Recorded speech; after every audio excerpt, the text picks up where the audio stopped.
On one of the unfavorable days in Shinye County, in the settlement of Klasanu-Geni, a weak child was born. Once again, one of the best doctors examined his health.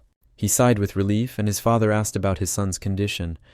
The doctor said that with such health, the child would hardly be able to live to at least 20 years old.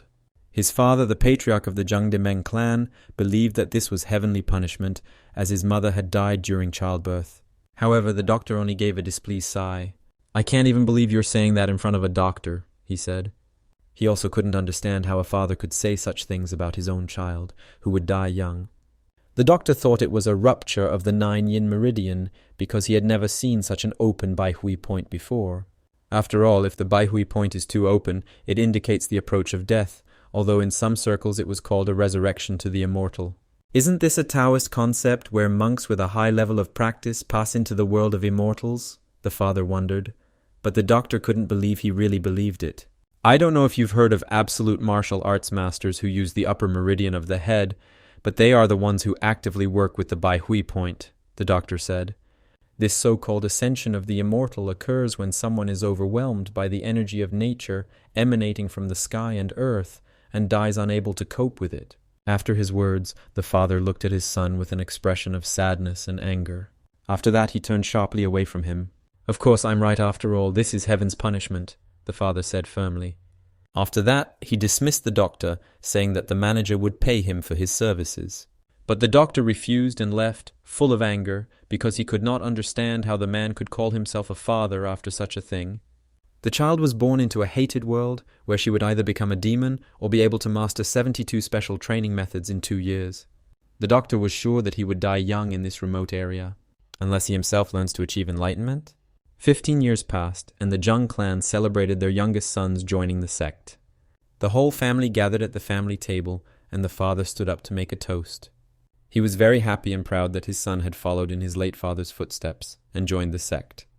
The brothers and sisters congratulated him on such a great achievement and were sincerely happy for him, after which the father raised his glass and respectfully began to drink. But suddenly everyone turned their attention to the chair, which stood empty, without any presents. This was the place that was meant for John Yon-song. "I told him to stay on the training ground," his father said sternly and seriously.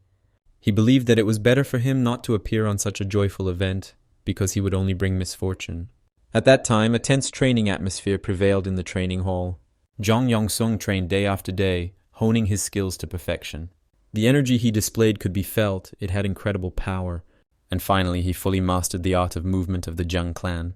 Thanks to this technique, his muscles have become so strong and contracted that it is difficult for his body to become stronger than it is now, and he hoped that this would allow him to live a little longer. A conversation with his brother surfaced in his memories when he told him that he had changed the traditional martial art of their clan, after which the brother looked at Enshin with sadness. But sighing, he turned to him and asked him to understand him correctly. He didn't need anyone to find out about it. "Why?" Enshin looked at him incomprehensibly.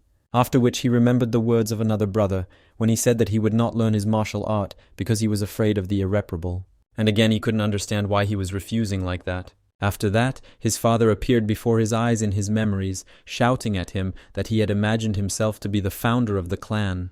And at that moment he realized that fate had been cruel to him since birth, and his family had treated him with disdain. Even so, the young man possessed exceptional skills that helped him create his own martial art. But he never considered himself that way, and in general, he didn't assume much when he created the technology. And he just wanted to be happy, wanted to be healthy and live together with everyone. Suddenly, his thoughts were distracted by the noise on the street, because today was the day when a martial arts master from the Zhongnan sect was supposed to visit them. Zhongnan sect, one of the 9 major sects, is also known as the strongest school in Shanxi province, along with Huashan sect. This is a place where you can meet sword deities, but Enshin wanted to meet them in person. But in these thoughts, he remembered asking one of the servants why he was forbidden to show his face to important clans. "This is my father's order, right?" he said.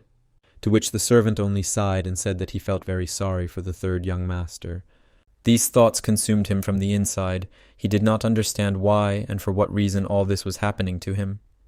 After that, he decided to look from the sidelines because he was sure that everything would be fine.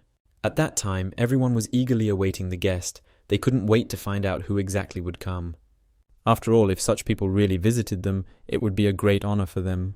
Everyone stood in incredible tension, gripped by excitement. "They're here!" Everyone started shouting loudly. Finally, the martial arts masters of the Jongnan sect arrived. A beautiful girl and her servants began to emerge from the carriage.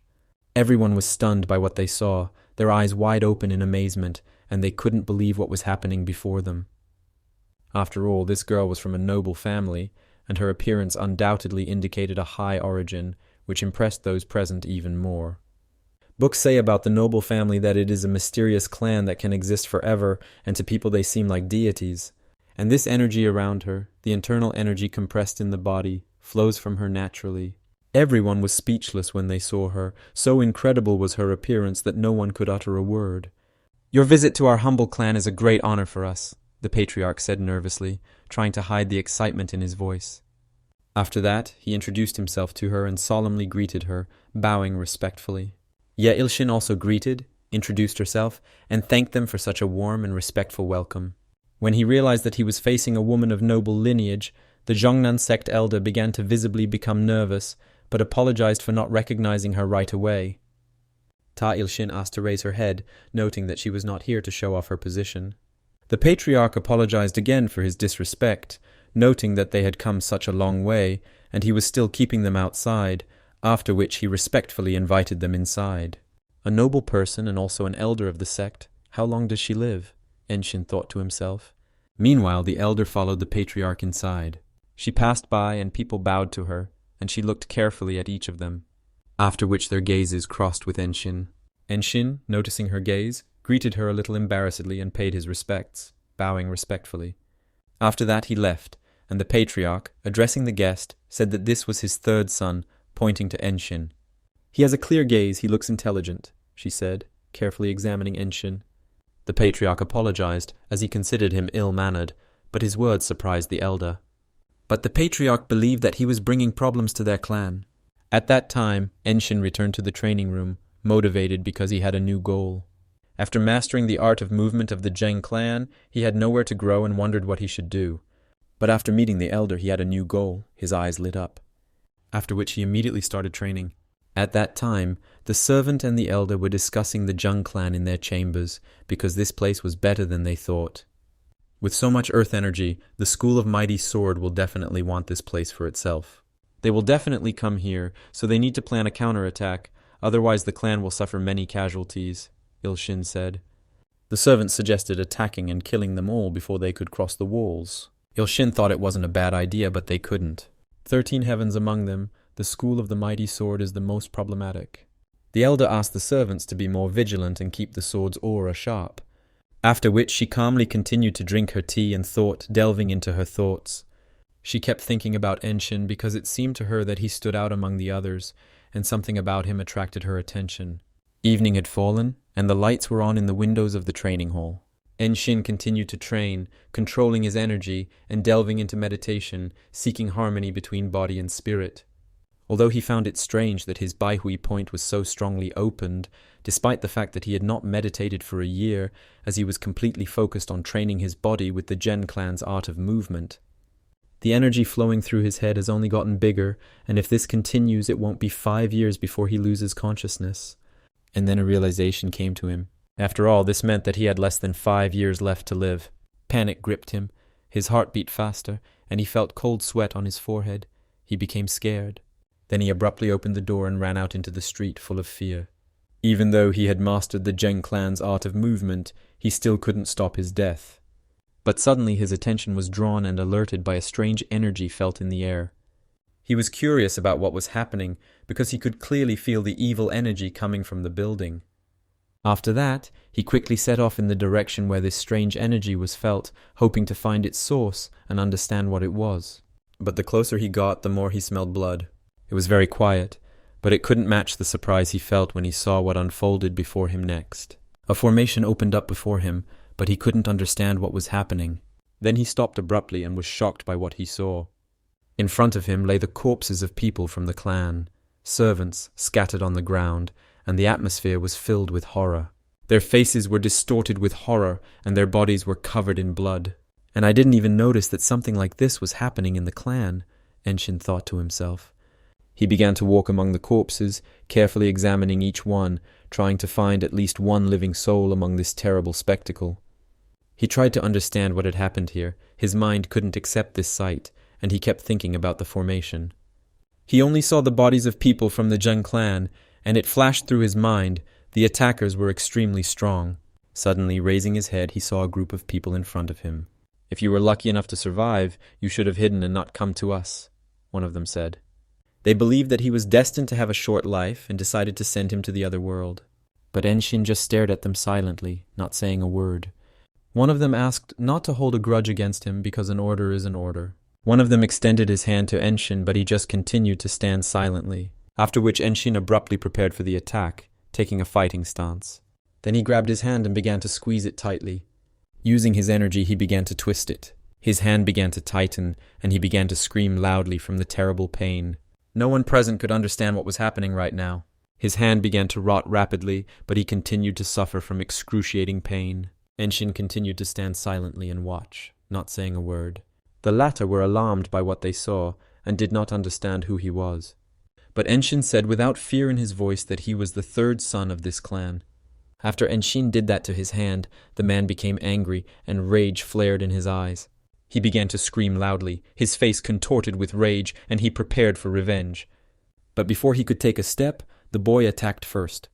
The last thing he saw before his death was the figure of Enshin standing before him with an impassive expression. He applied his skills and continued his offensive. The attackers became alert upon seeing this, their faces reflecting mixed emotions of surprise and alarm. He launched an attack on the attackers with all his might, leaving them no chance to counterattack. Enshin neutralized the attackers one by one, acting with impeccable precision. He attacked relentlessly using his incredible strength. The attackers tried to fight back and attack Enshin, but their efforts were in vain. But it was all in vain, as Enshin seemed to take a step forward each time, destroying them one by one. He killed every one of them, leaving no one alive. He killed with wild hatred in his eyes. Every blow was filled with anger. He used his power with incredible speed. His opponents fell to the ground one by one, not even having time to resist. After some time, the attackers were already lying on the ground, defeated by Enshin's hands.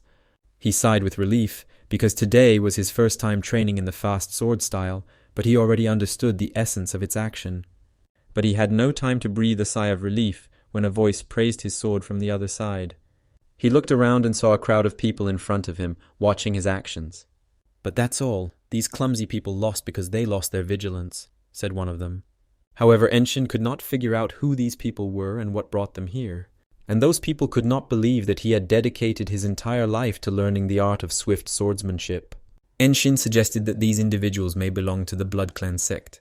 However, these people denied this claim, emphasizing that the boys lying on the ground came from this very place. Specifically, they explained that they were part of the Mighty Sword School.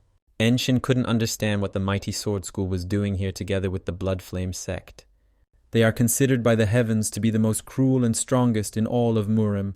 "You mean they gathered here because of the heavens?" Enshin thought to himself.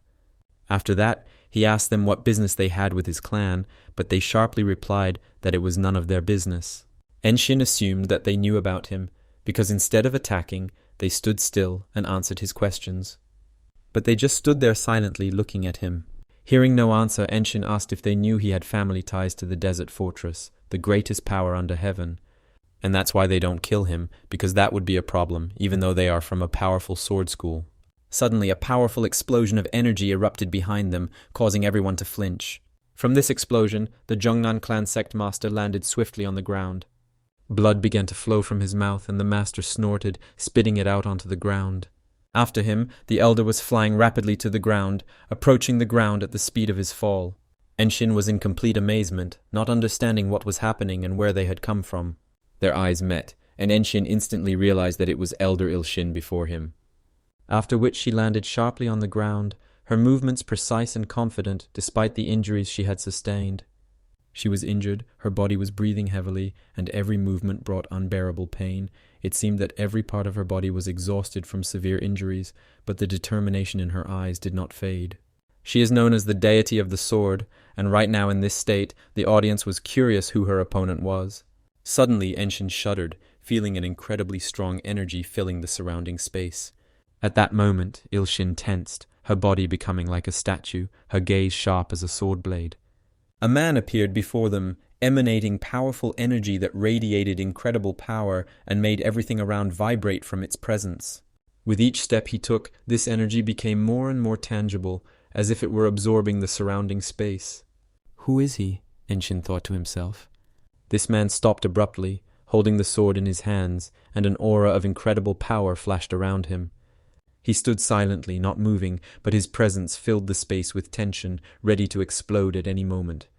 This ominous energy struck fear into everyone present, as if it pierced them to the very heart.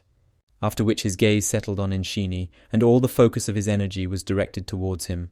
Enshin became alert, feeling an unbearable pain pierce his head from just one glance. Head! One of them fell to his knees before him, expressing respect and humility, after which all the others also fell to their knees, recognizing his rule and welcoming him with complete devotion. And then Enshin realized that he was the head of the School of the Mighty Sword. The man who rules the Mighty Sword School, which is part of the unorthodox 13 Heavens, and is called the Harbinger of Unhappiness in Jianghu. And what then is a master equal to the leader of one of the 9 great sects doing in our clan?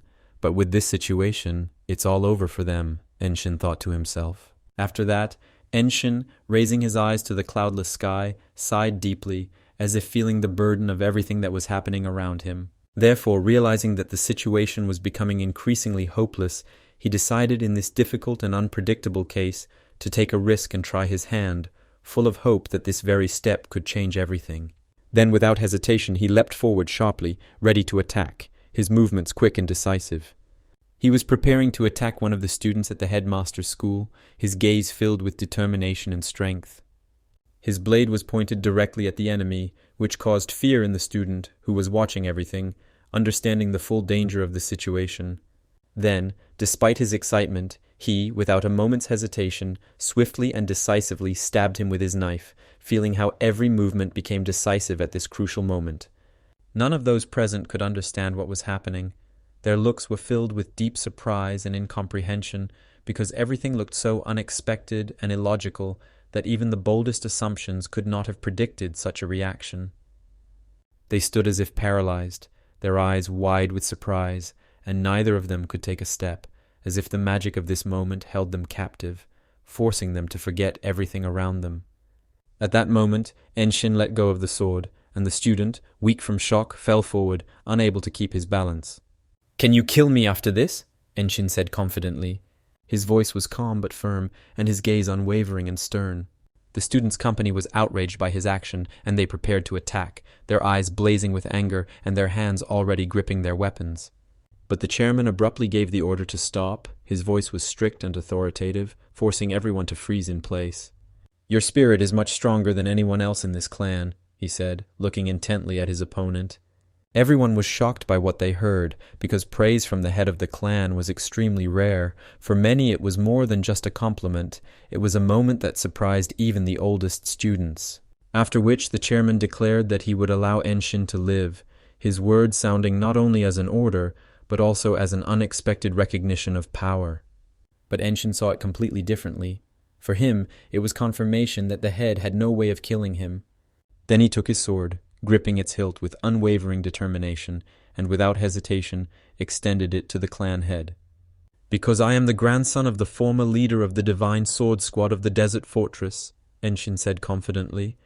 These words surprised Ilshin. Her expression changed, and she thought for a moment. After all, this child was the grandson of the former leader of the Desert Fortress's Divine Sword Detachment, the best of the fortress's detachments. A desert fortress created by the imperial family to prevent conspiracies by the walls. Crossing their path is not the best idea. "However, that's not why I'm letting you go alive," the head said. The whole reason was that he liked him, his determination, strength, and independence. And the martial arts masters in Jianghu lack his character and spirit. And if Enshin had nothing to do with the imperial fortress, he would even take him as a student. Everyone was taken aback by what they heard, as they had not expected such a statement. Then he swung his sword, and striking it with force on the ground, created a powerful sound that shattered the silence. But he said he was giving him one day to leave this place. After all, he could not allow other clans to occupy these lands. After that, he turned sharply, and without looking back, left, leaving behind surprised looks and tense silence. But in the end, he declared that if Enshin wanted a duel, he would accept his challenge at absolutely any time, and that he could come and take revenge whenever he wanted.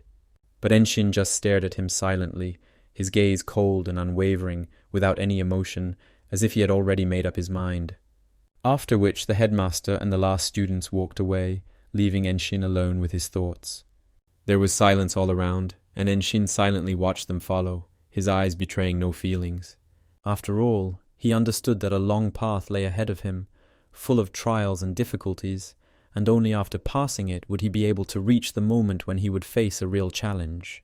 After which he, without hesitation, headed to the estate where his father was dying from terrible wounds. Enshin's heart clenched with pain, because he knew that time was running out and nothing could be changed. "Father, it is I, your son, Eshina," Enshin said, turning to his father. After which the father reached out to his hands, as if seeking to convey a final message. But the father couldn't understand one thing, why his son was so strong. But Enshin explained that this was thanks to the Jung clan's art of movement, which he created and mastered to perfection. But the father couldn't believe what he heard, not understanding whether he had really created something that changed everything around him. Before his eyes, in his memories, appeared the moment when Enshin told him about how he created his martial art, to which his father simply yelled at him, because he believed that Enshin had no right to change the clan's martial art. After which, with a shout, he drove him out, and in anger pointed to the door as if it were a place where there was no room for him. "Is it really the same one?" asked the father.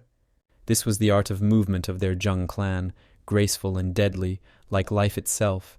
Every movement was calibrated to the smallest detail, combining incredible speed and precision. This sacred art was created by them, passed down from generation to generation like a precious inheritance. Its essence lay not only in technique, but also in a deep respect for the traditions and spirit of their clan.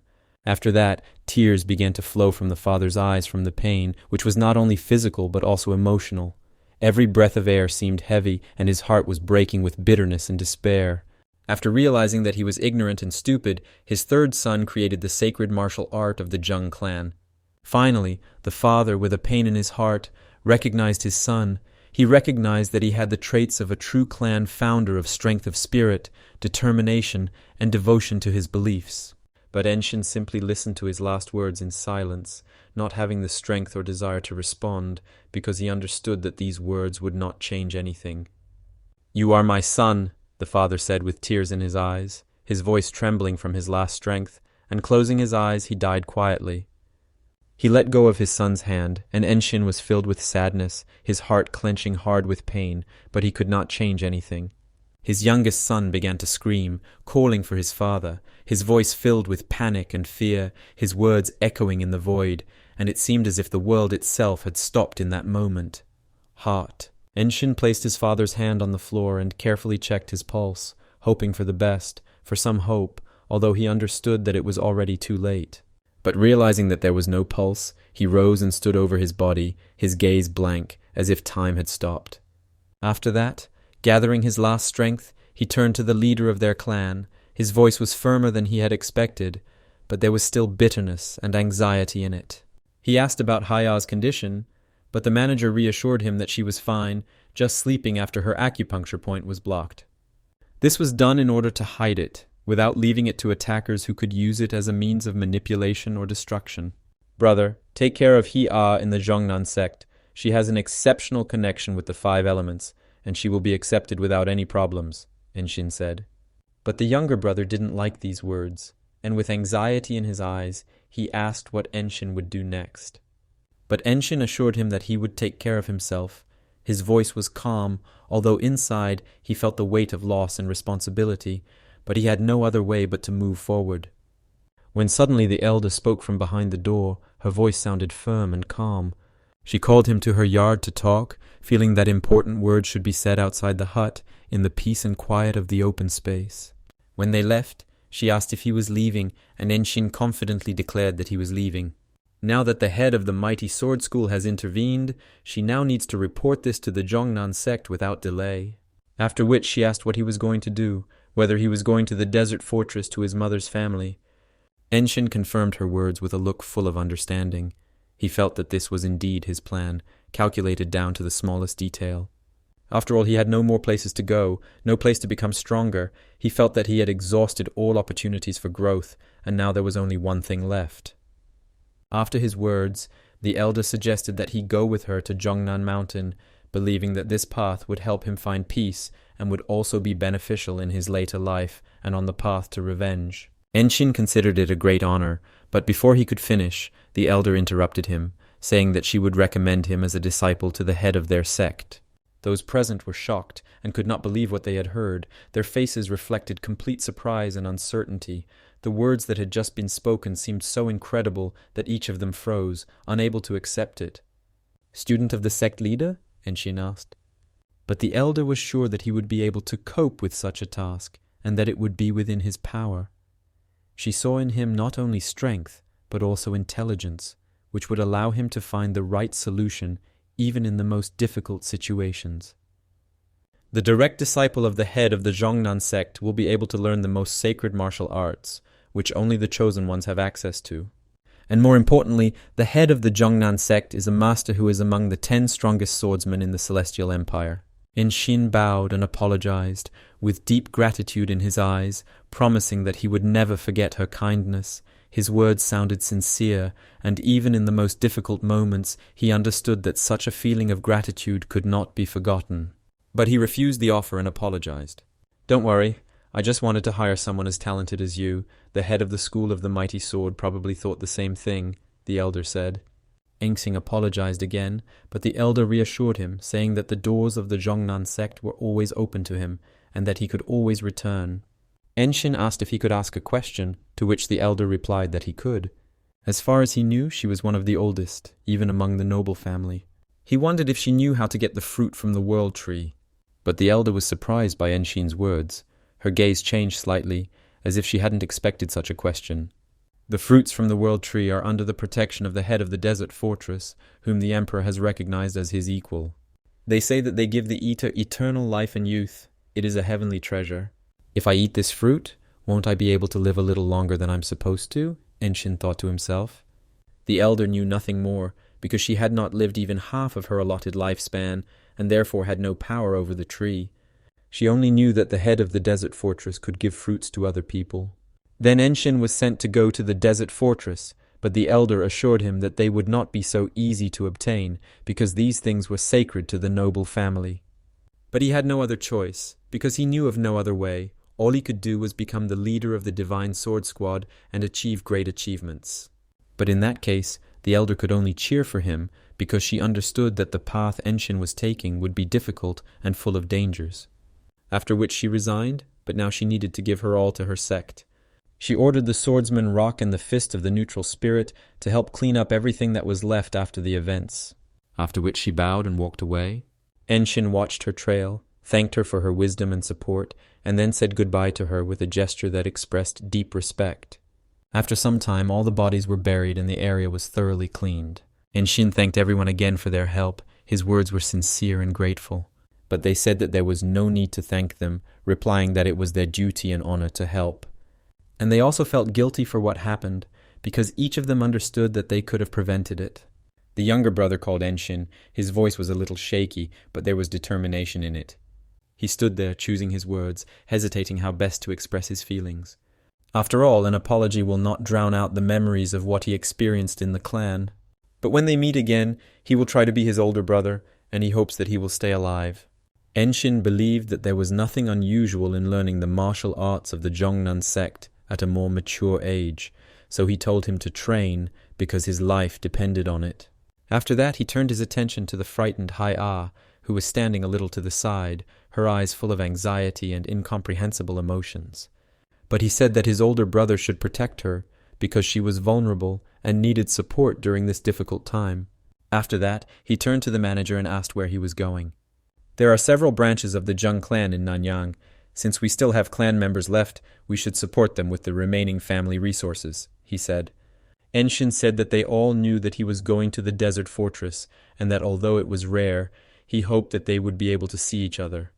The manager is skilled in martial arts, so Enshin was confident that he would be able to take care of himself. After which he wished me a safe journey and asked me to take care of myself. At these words, the manager's eyes widened and his mouth dropped open in surprise. After that, Enshin set off on his long and difficult journey, leaving behind everything familiar and dear, ready for all the trials that await him in the desert fortress. Did he wish me a safe journey? The manager asked himself in his mind. After all, he couldn't remember a single person from the descendants of the Zheng clan after being accepted by the previous patriarch. After some time, Enshin reached the city of Xiangyang. The city was impressive in its grandeur and chaos, narrow streets, bright markets, the bustle of people, and the smells of various dishes mixing in the air. He went into one of the buildings where people were resting. They were sitting at tables, talking and laughing among themselves. Enshin took his table. He carefully placed his things on the table, a small bag that always remained nearby. After that, he turned his thoughtful gaze towards the city. Finally, I have arrived, Enshin thought to himself. After that, he turned his attention to the conversation of the visitors, who were lively discussing how the desert fortress was truly impressive in its incredibleness. Because of it, people full of big dreams flock here from all over the central plain. The local owner has grabbed luck by the tail. He says that due to the influx of people, he always has no alcohol left to sell. And lately, in the taverns, day and night can't be distinguished. Martial arts masters have arrived for the entrance exam, simply drowning in a barrel of liquor.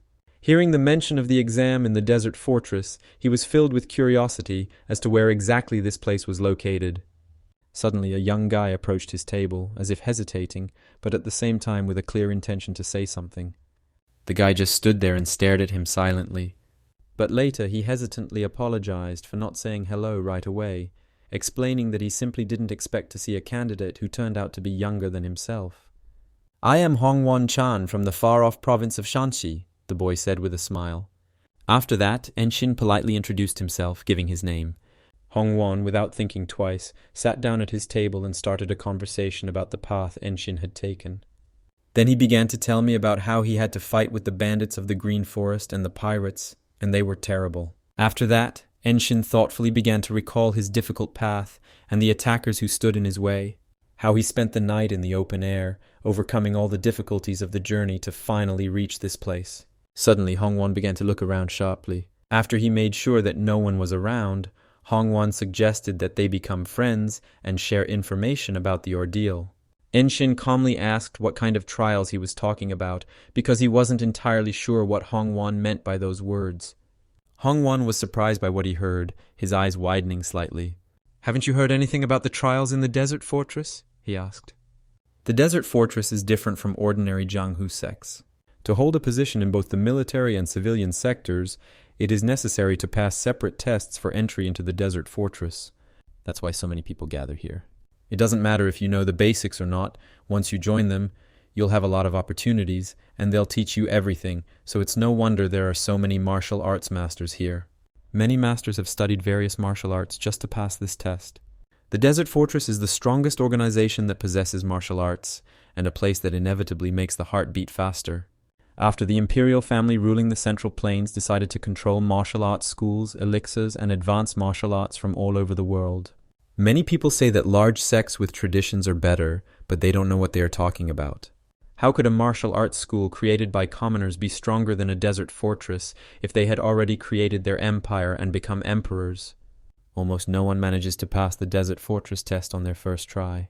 Perhaps only 1 in 1,000 succeeds, but usually it is the heirs of the heads of respected martial arts clans who rise to prominence. And this gave him an idea, and he suggested that Enshin go to the test with him tomorrow. Enshin agreed without even thinking, immediately feeling that Hongwon's proposal could be beneficial for both of them. Hongwon looked at him silently, unable to hide his surprise, as he couldn't understand how Enshin had agreed so quickly. But at the same time, he was glad that he had agreed after all. Hongwon assumed that he would be confused the first time, but in that case, Enshin could just repeat after him. At the same time, Enshin was glad that there was a chance to get into the desert fortress after passing the test. He would not want to ask his mother's family for help. The next day the test began. All applicants were sent to the testing site. Each of them had their own goal and was ready to meet the new challenges that awaited them ahead. The atmosphere was filled with tension and anticipation, as no one could be sure what awaited them. And finally they reached a deserted fortress, majestic and mysterious, standing on the horizon. They were given numbers by which they were to undergo the tests. Enshin looked at the sign and got number 13. After that, Enshin turned his attention to the other contestants, carefully examining them. Each of them looked different. Some were focused, some were nervous, but all of them, without exception, had determination and a willingness to fight in their eyes. And finally the judge came out to them, tall and serious, with a look that left no room for doubt. This marked the beginning of the first test. Contestants would pass if the judge accepted their board, but if told to return to the registration desk, they would fail. And the second test was the fights. "And what will the third test be?" Enshin asked. But Hongwon abruptly stopped talking and began scratching his nose, as if trying to calm himself down or collect his thoughts. Then he replied that the third test was an interview with the head of the desert fortress. Enshin wondered if they really had to go straight ahead, to which Hongwon calmly replied that they did. Many come to Senyan just for this opportunity.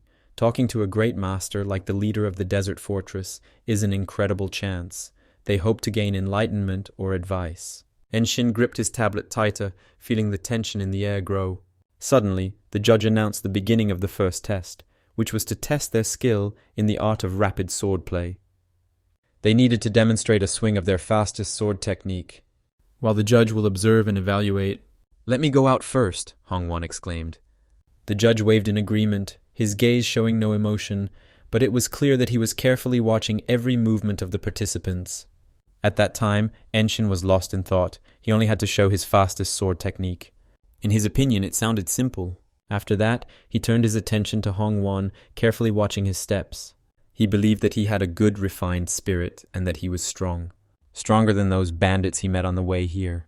At that time, Hongwon sighed and abruptly took out his sword, his movements confident and quick. After that, Hongwon hit the air with all his strength with his technique, and the sword sparkled. The air around him trembled from the energy of his punch, and even the referee couldn't help but notice the power and precision of this move. Everyone present was surprised by what they saw, and believed that his level was truly high. Some didn't even see the sword, while others only noticed the afterimage. But Hongwon was not to be commended. He stood focused, waiting for the judge's verdict. The judge told him to give him his plate. Hearing this, Hongwon couldn't hide his joy. His face lit up, and he quickly handed the plate to the judge. After which, Hongwon thanked the judge with a slight smile and turned to Enshin, wishing him luck. Enshin was serious. His gaze was firm. After that, Enshin confidently headed to the platform, his every step full of determination. No one believed until the last minute that the guy had come to take the exam. Everyone looked at Enshin in surprise, because his young age and calm confidence raised doubts about whether he would be able to cope with what awaited him. And if he is from another province, where else can he show his sword techniques to the martial arts masters of the desert fortress? Even getting advice will be useful. After which Enshin stopped abruptly in front of the judge. He was preparing to show his strength, focusing all his energy in one moment. The referee, after a short pause, allowed the fight to begin, and Enshin, without hesitation, began to release his energy. After which Enshin abruptly pulled his sword from its scabbard, his movement quick and precise. After which Enshin released all his energy, and the sword in his hands moved as if alive. Everyone's eyes widened at what they saw, and goosebumps ran down their skin as they realized Enshin's full power and skill. Then the sword stopped abruptly in front of the judge's face. The technique was so impressive that even experienced contestants couldn't help but feel the power. The judge, although he remained calm, could not help but appreciate the level of this Enshin. "Before you is the future of the desert fortress," the judge said. Everyone was shocked by what they heard. Their mouths dropped open in surprise. After that, the judge, remaining calm, asked Enshin to hand him the board. His gaze remained unchanged, but a certain interest appeared in his eyes, because what he had just seen clearly exceeded his expectations. Then the judge calmly said that Enshin could leave, and without showing any emotion, returned to his notes, while Enshin thanked him for the opportunity with a slight nod. After that, the next participant was called, and Enshin took his cloak, throwing it over his shoulders, and calmly walked on. Everyone looked after him, unable to take their eyes off Enshin, calmly and confidently, leaving the testing site, and Hongwon ran after him. "Are you by any chance a child of a famous clan?" he asked. But Enshin didn't understand what this changed, because he had heard that after joining the desert fortress, all that mattered was one's martial arts, skills, and efforts. Hongwon was surprised that he decided to go through all the trials of the desert fortress in all seriousness. Enshin believed that not only was he here for this, but Hongwon and the other contestants also had their own goals. But Hongwon abruptly fell silent and didn't answer. But I agreed with Enshin's words. After that, I thanked him for everything and said goodbye because he had to go. After which Hongwon quickly ran away, as if trying to avoid any further questions or conversations. Enshin watched him, and although he didn't say it out loud, he hoped that Hongwon would be able to pass the second exam. The next day, Enshin continued his training, focused on improving his skills. The second test is a duel, where you have to fight other contenders, relying on your martial arts. And he only had 3 weeks to start. Before future fights, he should focus on improving the skills he has already mastered. The art of movement of the Jung clan, the art of the swift sword, and also the energy management technique, which I called source writing. 3 weeks passed, and finally the day of the second test arrived. The atmosphere was tense. Every participant felt their heart beat faster. They reached the place where the test was to take place, and the escort asked them to wait outside, after which he went inside himself. Everyone present began to lose confidence from the tension.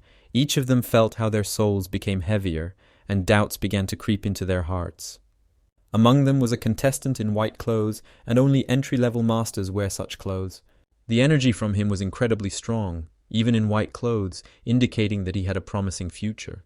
Enshin's tension grew inside. His heart beat faster, but his mind remained focused. But suddenly all his thoughts were scattered, as a familiar voice called out to him.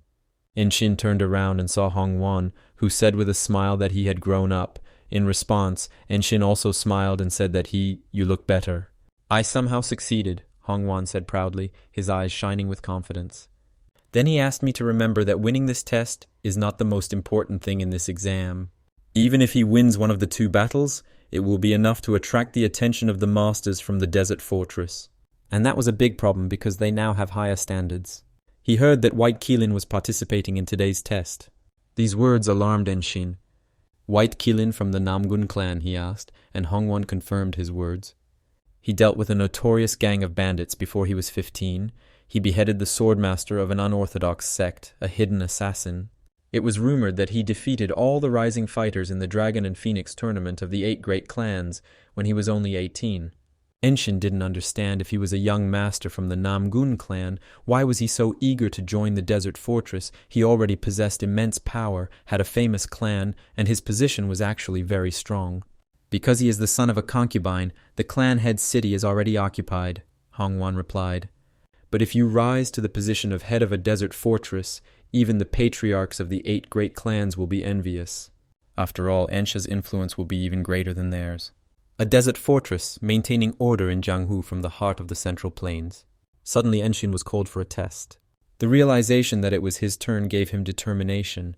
He refocused, preparing for the next stage, where he had to demonstrate everything he was capable of. I hope to see you again at the next stage in the desert fortress, Enshin said. Hongwon was surprised by Enshin's words. After which, Hongwon shouted after him that they would definitely meet. His voice was full of confidence and determination, as if he was already sure that their paths would cross again. At that time, anxiety reigned on the site. A slight excitement was noticeable even among experienced contenders, because no one could predict what lay ahead. Enshin stood on the platform opposite his opponent, feeling every muscle in his body tense, ready for battle. The referee announced the start of the fight, his voice breaking the tension hanging in the air. Enshin's opponent began to giggle loudly in front of him, which surprised Enshin himself. Not knowing your ultimate goal is just despair, it must be. You're just a butterfly fluttering everywhere, he said. But before he could finish, Enshin hit him in the face. The speed and accuracy of the blow amazed even his opponent, who had not expected such an instant reaction. The blow was so strong that the enemy flew several meters away. The opponent lost his balance and was unable to hold his body, and he hit his head on the ground. Enshin's gaze was serious. There was no joy or satisfaction from victory on his face. At that time, the enemy's body was being taken from the battlefield, and all eyes were fixed on this moment. The atmosphere became even more tense when the referee announced that the victory was for Enshin, and Enshin himself stood still, not making a single movement. One of the contestants present smiled, and without delay went out onto the stage to Enshin. "Can I try?" he asked. He stood confidently, with an expression on his face that indicated readiness for battle. His posture could be compared to that of an experienced warrior who had already participated in such trials more than once. This alarmed Enshin. He looked closely at his opponent, feeling that this contender had some special strength or experience that could make this fight much more difficult. They stood facing each other, and the atmosphere on the court became even more tense. Everyone froze in anticipation, unable to take their eyes off the stage. Every participant, every observer felt the tension growing, and time seemed to stand still. Everyone was curious about who would win, but everyone felt deep down that this opponent that Enshin was now looking at seemed stronger than all the others. They expected no less from Namgun. The Namgun clan was renowned for its strength and skill, and each of its members was, without a doubt, a formidable opponent. When Enshin heard that his opponent was from the Namgun clan, his eyes instantly widened in surprise. He couldn't believe his ears, such a strong opponent, and with such a large clan behind him. Everyone was curious whether they would be able to witness the Endless Heavens technique today, one of the most famous and terrifying attacks that existed among the warriors of the Namgun clan. It seems like this guy is 5 years older than me. It doesn't look like he's at a level that's beyond my grasp, Enshin thought to himself. Thanks to his family's fighting techniques, he is in better physical shape than him, but he is inferior to him in other aspects. Huaxin bowed, showing immense respect for his opponent, as well as for the challenge itself. After that, he introduced himself and warned that he mainly trained the Boundless Heavens technique and infinite steps. "Nice to meet you," he said, drawing his sword from its scabbard. "I studied the art of movement of the Zhong clan," Enshin said. Huaxin looked at him questioningly, as if waiting for Enshin to make the first move or show his intentions. But he was still curious about why Enshin didn't get his sword out. Huaxin watched closely, and this question haunted him. After that, Enshin slowly reached for the scabbard, and his movements were so clear and deliberate that even Huaxin, who was an experienced fighter, couldn't help but feel the tension in the air. Huaxin smiled silently, realizing that Enshin seemed to be not such an easy opponent. He drew his sword, and a huge force of energy immediately came out of it, filling the air around him. Enshin prepared to attack, his eyes becoming even more focused, and his body tense to the limit. The main essence of the technique I've been practicing lately is unpredictability, an unexpected main attack in an unpredictable rhythm. And if he succeeds, he will be able to force Huaxin to relax his vigilance, because this could be the key moment in the fight. He prepared for the attack, focusing all his energy and strength on one moment. Everyone was preparing for this fight, full of anticipation. The tension in the air was almost palpable. Everyone present held their breath as they watched the two rivals in the arena. The referee raised his hand, and his voice, calm but confident, rang clearly over the arena, announcing the start of the fight. Everyone present held their breath, waiting for this moment to become the starting point for a great fight.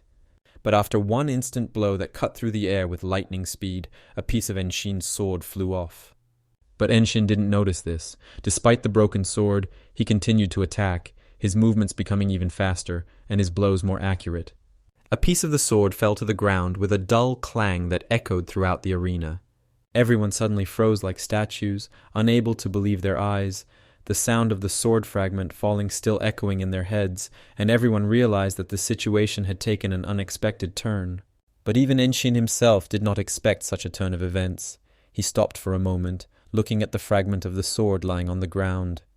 Everyone present began to whisper among themselves, because no one had predicted such a turn of events, and discussed Namgun Hua's victory. But some seemed to be speechless, their mouths hanging open and their eyes wide open. Namgun Hua slowly looked up and thoughtfully examined his sword, which was quietly gleaming, after which he silently lowered the sword down, as if giving it a rest before the upcoming test. "I lost," he said abruptly and unexpectedly. Enshin couldn't understand what was happening. His mind was full of questions, and each new turn of events seemed even more confusing.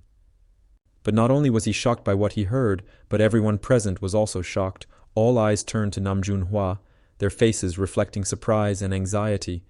Others thought that Enshin was such a frightening and wonderful sword, and they thought that he was at least 5 years younger than Hua. They wondered if he could use true energy in his techniques. A powerful martial arts master was hiding in Henan, and it was even scary to imagine what he would become in the future. After which the judge asked what his name was, then observed the situation for a few seconds, and then, without saying a word, pointed his finger in the other direction. "If you go north, you will see a garden. Wait there," said the judge. He thanked me for the fight and said that he would be happy to fight again. His voice was calm, but there was a certain determination in it. Hua wanted to say the same thing, but also thanked him for the fight, and would look forward to their next meeting. Enshin's gaze was firm, and he could not hide his readiness. After that, Enshin, remaining calm, headed towards the place indicated by the judge. His steps were confident, although a wave of emotion still reigned in his soul, which he tried to hide. Other contestants who had passed the second test were already sitting in that place.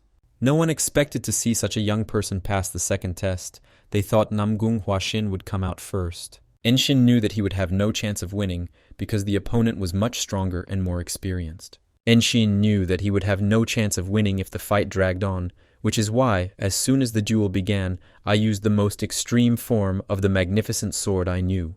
However, because Namgung Hwashin filled his sword with his true energy, it broke. It was a failure on his part due to the careless use of a magnificent sword, but instead he admitted his defeat. He thought it was the nobility of a famous family. The Chung clan is a third-rate branch clan in Shinyi County. If there was someone at home who knew how to use such a skill, there's no way I would teach it to him. He looked at his sword with a smile. He knows it now. It dawned on him how to do things better only when he saw his mistake. Now I realize that it's not as simple as putting your energy into a sword. He can use true energy as a means to become one with the sword. A glow suddenly enveloped the sword and Enshin himself, as if an invisible force had awakened in every crumb of metal. The contestants sitting nearby fell silent, their gazes catching this unusual phenomenon. Enshin resonated with the sword, and it seemed as if an invisible but powerful bond was forming between them. But everyone thought it was impossible because Enshin was too young for that. The energy emanating from the sword began to surround everything around it, consuming every corner of space. It spread through the air like an invisible force, intertwined with Enshin's every movement. The feeling was incredible, as if the sword and his body had merged together, becoming a single whole, moving without thinking, only under the influence of instincts. After that, he stood, looking at the sword and smiling, his gaze full of inner satisfaction and peace, as if he had found what he was looking for. Suddenly, Hwashin approached him, and looking into his eyes congratulated him on his enlightenment. His gaze was full of respect and understanding. But Enshin drew attention to his hands. They were on their swords, as if they were preparing to attack at absolutely any moment. He was protecting me, out of fear that someone might stand in the way of my enlightenment, Enshin thought to himself. After which he thanked him for protecting him. Ta congratulated Hwashin on passing the Desert Fortress test. But Hwashin was surprised by his words. He didn't expect Enshin to express gratitude for what he was doing, because for him it was self-evident. After that, Hwashin, unable to restrain himself, began to laugh loudly. It was unexpected and completely out of his style, but the laughter cut through the silence around him, full of warmth and lightness. "I'm actually here too," Chon said, raising his hand. After which they, together with Enshin, congratulated each other on passing the second test. Hongwan asked if Enshin knew what nickname he had been given. When someone demonstrated exceptional fighting prowess or attracted attention, people would give them a nickname and then address them that way. Most nicknames represent great honor for martial artists, except for those who commit soul-chilling acts. Hwashin had heard about it too, but Yunshin didn't understand why he was given the nickname, since he had only passed the test. Lightning Genius, that's what Enshin Hwashin called him. Enshin possessed an incredibly powerful lightning technique, a light skill that was impressive in its speed and power. Even the martial arts masters of the Desert Fortress call him that, which only emphasizes the exclusivity of his technique and skill. So it turns out that his nickname became known even in Jianghu, gaining popularity among craftsmen and warriors. Enshin didn't understand why they decided this wasn't just a joke on someone who only had a little sword skill. "If it's a little bit for you, then I'm a complete zero, you know?" Hwashin said mockingly. Lightning Genius Zhong Yunshin, a name he would never have dreamed of when he trained in Zhong's Revenge. Evening came, and all the contestants gathered near the building where the final test was to take place. This was the final test. If they passed it, they would join the Desert Fortress. The atmosphere was tense, as everyone understood that this stage would be decisive. A living part of history and one of the strongest martial artists meeting the head of a desert fortress. The first contestant, full of confidence, boldly set out for the challenge, his posture firm and his gaze radiating determination, as if he already knew that victory awaited him. But after a while he left the building looking like a squeezed lemon. His face was pale and his steps weak, clearly showing that the ordeal had turned out to be much more difficult than he had expected. He was shocked when he saw what had happened. His eyes were wide open, and his expression reflected complete incomprehension and confusion. Everyone was leaving pretty quickly, and the question arose whether the chairman was just observing without saying anything. After that it was Enshin's turn. He was called for testing. Enshin went to the test with full confidence and seriousness. He was told to climb to the very top, His steps were firm and his gaze focused. Enshin reached the door that would determine his future fate. The door opened in front of him, and he stepped inside, ready for what awaited him beyond the threshold. Enshin looked around. The room was filled with dense plants that wrapped around the walls and created an atmosphere of mystery. They were placed in huge pots, some of them reaching to the ceiling, while others looked as if they were from another world. After which he stopped abruptly at what he saw. His heart began to beat harder, as if the internal tension had reached its limit. In front of him lay a woman on the sofa, her figure calm, but at the same time so mysterious that it was difficult to understand what exactly was happening. But I immediately realized that this woman, the head of the desert fortress, was considered almost the strongest in the entire world. Enshin greeted and introduced himself, waiting for a reaction, when suddenly the clan head began to turn, slowly looking up at him. But with every movement, Enshin became more and more tense. After she returned, the clan head struck Enshin with her incredible beauty. Her face was perfect, and her green eyes radiated a mysterious depth in which one could get lost. "You are related by blood to this child," she said. Enshin didn't understand what she was talking about, but his thoughts were occupied with another thought. Did she really know his mother?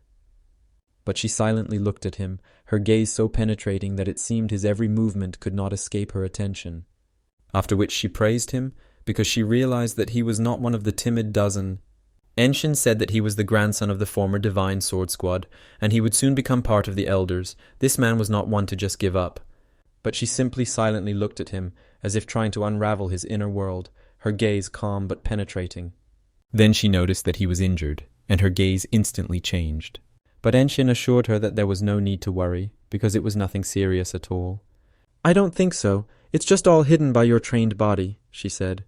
She began to assume that he had lived for about 15 years. But I agreed that it's not worth it for an outsider to get involved in this, but it's still necessary to resolve this issue. But Enshin apologized, bowing his head in respect. The unusual appearance she exudes as someone with absolute power is the topic of conversation, not his family problems. After which she began to rise, her movements smooth and confident, as if every gesture testified to her strength and authority. She liked Enshin, but she found it funny that he didn't bow his head in submission, even though he hadn't come here just for that reason. Enshin was surprised when she found out that he had come for something specific. Surprise could be read in his eyes, because he did not expect her to immediately understand his intentions. "Can someone like me survive if I eat the fruit of the world tree?" Enshin asked. But unfortunately it did not contain any absolute information about this. She was absolutely confident that he would be able to achieve anything he set his mind to, because his determination and perseverance knew no bounds. Enshin asked if he would really be able to obtain the fruit, as doubts about his abilities gradually began to arise. But the chairman replied that the outcome would depend solely on his own actions and decisions, because only his efforts would determine the final outcome. This information was enough for Enshin, so he thanked him and bowed low, thereby showing his respect. But suddenly he had a revelation, and he realized that everything he wanted lay in his own hands. "Am I now the martial arts master of the desert fortress?" he asked. She smiled, confirming his words, and in a quiet but confident voice said that he could go. She believed that he would be the next commander of the Divine Sword Squad. Their gazes met, and in her eyes there was both support and expectation. After that, Enshin left the room, deeply thinking about her words, which had left an echo in him and forced him to reconsider his own beliefs and plans. He didn't even understand if she was joking with him or if she still saw some potential in him. Then he stopped abruptly, feeling like something important had gone unnoticed, and turned back. He couldn't understand what she meant. Her words remained in his head like a riddle. And then the thought flashed through his mind that she was hinting that if he became the commander of the detachment, he would be able to obtain the fruits of the tree. The next day, the remaining contestants went to their first training session. Only 4 successful contestants remained, and tension was already felt among them, as each of them sought to prove their superiority in the fight for victory. "Do you know what the main task of the desert fortress is?" the guide asked. Hongwon suggested that this was an exposure of the martial arts master's insidious plans. The guide confirmed these guesses, but added that the task is much more complicated, because there is a certain order of actions that must be followed. It also includes preventing or suppressing conflicts in the world of martial arts. No one could even imagine what the battle in the world of martial arts would turn out like. These days, as the land is filled with rumors about the discovery of the new location of the heavenly demon's tomb, the Central Plains may once again be flooded with blood. If those who seek secret techniques and unsurpassed combat elixirs only fought among themselves, it would be nothing. However, the cruelty of greedy martial artists affects not only other masters, but also ordinary people. To find these hellish things happening again is like going back to the pre-Emer period, 17 years after that terrible moment. The problem is not only with Samwoido, the old factions and the 8 major sects are also adding to the trouble. If this is ignored, ordinary people will suffer, and if the people are dissatisfied, it will make it difficult to collect taxes and create problems for the government. That's why the imperial family spends a huge amount of resources on maintaining this place. The guide began to explain what their main task was in the desert fortress. Their main task was to eliminate martial arts masters, exactly those that repeat the usual pace of people's lives. It means beheading enemies who prevent people from living peacefully. After that, the guide pointed to the building in which they would live, and as soon as they settled in, they were assigned to a building corresponding to their group and given basic necessities, after which they were wished good luck, and the students began to move into their rooms. The evening after settling in, Enshin sat in his room, training his energy with concentration, his breathing even, and his eyes closed as he channeled inner strength through his body. A week has already passed. The distribution is taking longer than expected, Enshin thought to himself. But suddenly Hongwon knocked on his room door.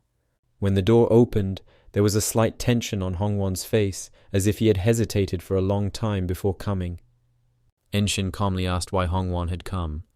Hongwon explained that he had heard rumors that the division had been completed, and he and Enshin ended up in the same Magwang group. Enshin listened attentively to Hongwon's words without interrupting, his gaze becoming more serious, and his thoughts deepening into thoughts about Magwang's group. Hongwon asked if Enshin had heard any rumors about Magwang, but Enshin only looked at him in surprise, not understanding what he was talking about. The leaders of 17 fighting groups under the leadership of Shin Gomdan participated in martial arts competitions that select new martial arts masters. Are you saying that the leaders of the groups are obliged to compete with each other? Enshin asked. Many just wanted to find a nickname like White Kilin or Lightning Genius. They discussed it all night, delving into details and assumptions. The next day the Magwang meeting was held. Enshin carefully watched the other participants, trying to understand who he would have to work with. All members of the group gathered in a spacious hall, the atmosphere of which was full of tension and anticipation. The leader of Magwang, Ma Jin, whose figure exuded authority and strength. They heard that he claimed the title of the strongest among the 17 leaders of the desert fortress, and there were strong arguments for that. You, a lightning genius? The leader asked. Enshin confirmed his words, nodding his head, demonstrating his readiness and determination. His gaze was focused, and the leader could sense his determination, which he liked. He saw his spirit and believed that people like Enshin did not give up so easily. The fighting force led by Shin Gomdan in the desert fortress is somewhat similar to the sect in the Central Plains. Here they will learn martial arts and carry out missions. Mr. Ma, I have a question for you, Hongwon asked nervously. Mr. Ma agreed to let him ask his question, and Hongwon, who could feel a slight tension in the air, thanked him for the opportunity to ask the question. He said they would be learning martial arts in a desert fortress. He wondered if that meant they would all be learning the same martial arts. But Ma Jin assured that this was not the case, because each of them would learn their own unique style. But clearly, their knowledge remained limited only to Magwanik's techniques, as if they could not go beyond what had been learned. Stubborn training became not just a necessity, but a real-life challenge, because it was the key to survival. I've also heard about this technique, Enshin thought to himself. Magwanik is a well-known grouping among the 17 forces under Shin Gomdan. Their reputation is based on the exceptional skill and strategy they possess, as well as their ability to act coherently and effectively even in the most difficult situations. They once faced 24 elite masters of the Hwasan sect in battle and did not lose a single fighter. This incident only strengthened the faith of those who believe that the desert fortress has no equal in the world. The desert fortress belongs to the Huangli sect. Here attacking a martial arts master of the sect is not considered treason, so they can challenge the strongest to learn and improve. Why wouldn't this be considered treason? Enshin asked. There are too many unconventional fighters in the martial arts world. Some practiced demonic arts until they lost their memory, and some simply mastered the mind with incomprehensible arts that allow them to slip past the strongest masters and escape into hidden valleys. Simply put, even if they practice for a long time in the desert fortress, it doesn't give them any advantages in the eyes of the imperial family. "Do everything you can to become stronger, or death," said a voice behind them. However, once they go on a mission and return with a wound from Namgun Chilgom's sword, they will immediately understand what he is talking about. "Javan Gamahang, this is really scary," a voice said. It was the voice of a boy sitting on the floor behind them. His voice sounded confident, without the slightest doubt, and there was a sense of power and authority in it. "Jawan Gemahang is a world-famous transcendental technique. Only the legitimate heir of the Namgun family is capable of this technique. If we talk about Namgun Chilgom, isn't he considered one of the strongest masters among them?" Enshin couldn't believe that this guy had encountered this technique and still managed to survive. "Shall we start with the lightning genius?" the boy said. Rumors had reached him that his swift sword was unparalleled, so he wanted to see for himself. Enshin tensed, feeling the tension in the air growing with every second. After that, he walked to the middle of the hall, his steps confident. Enshin drew his sword, stood in a fighting stance, and began to release his energy. Everyone was amazed and surprised by what they saw, because a picture opened before them that exceeded all their expectations. Enshin's technique was impressive in its power and grace. His every movement was completely under control, and the energy radiating from him seemed almost invincible. The boy smiled and also began to draw his sword from its scabbard. They stood facing each other, and the entire space between them was filled with tension. "I am Chong Myung, born and raised here in Yangnan," the boy said. Enshin also greeted and introduced himself, his voice sounding calm, but with a certain determination.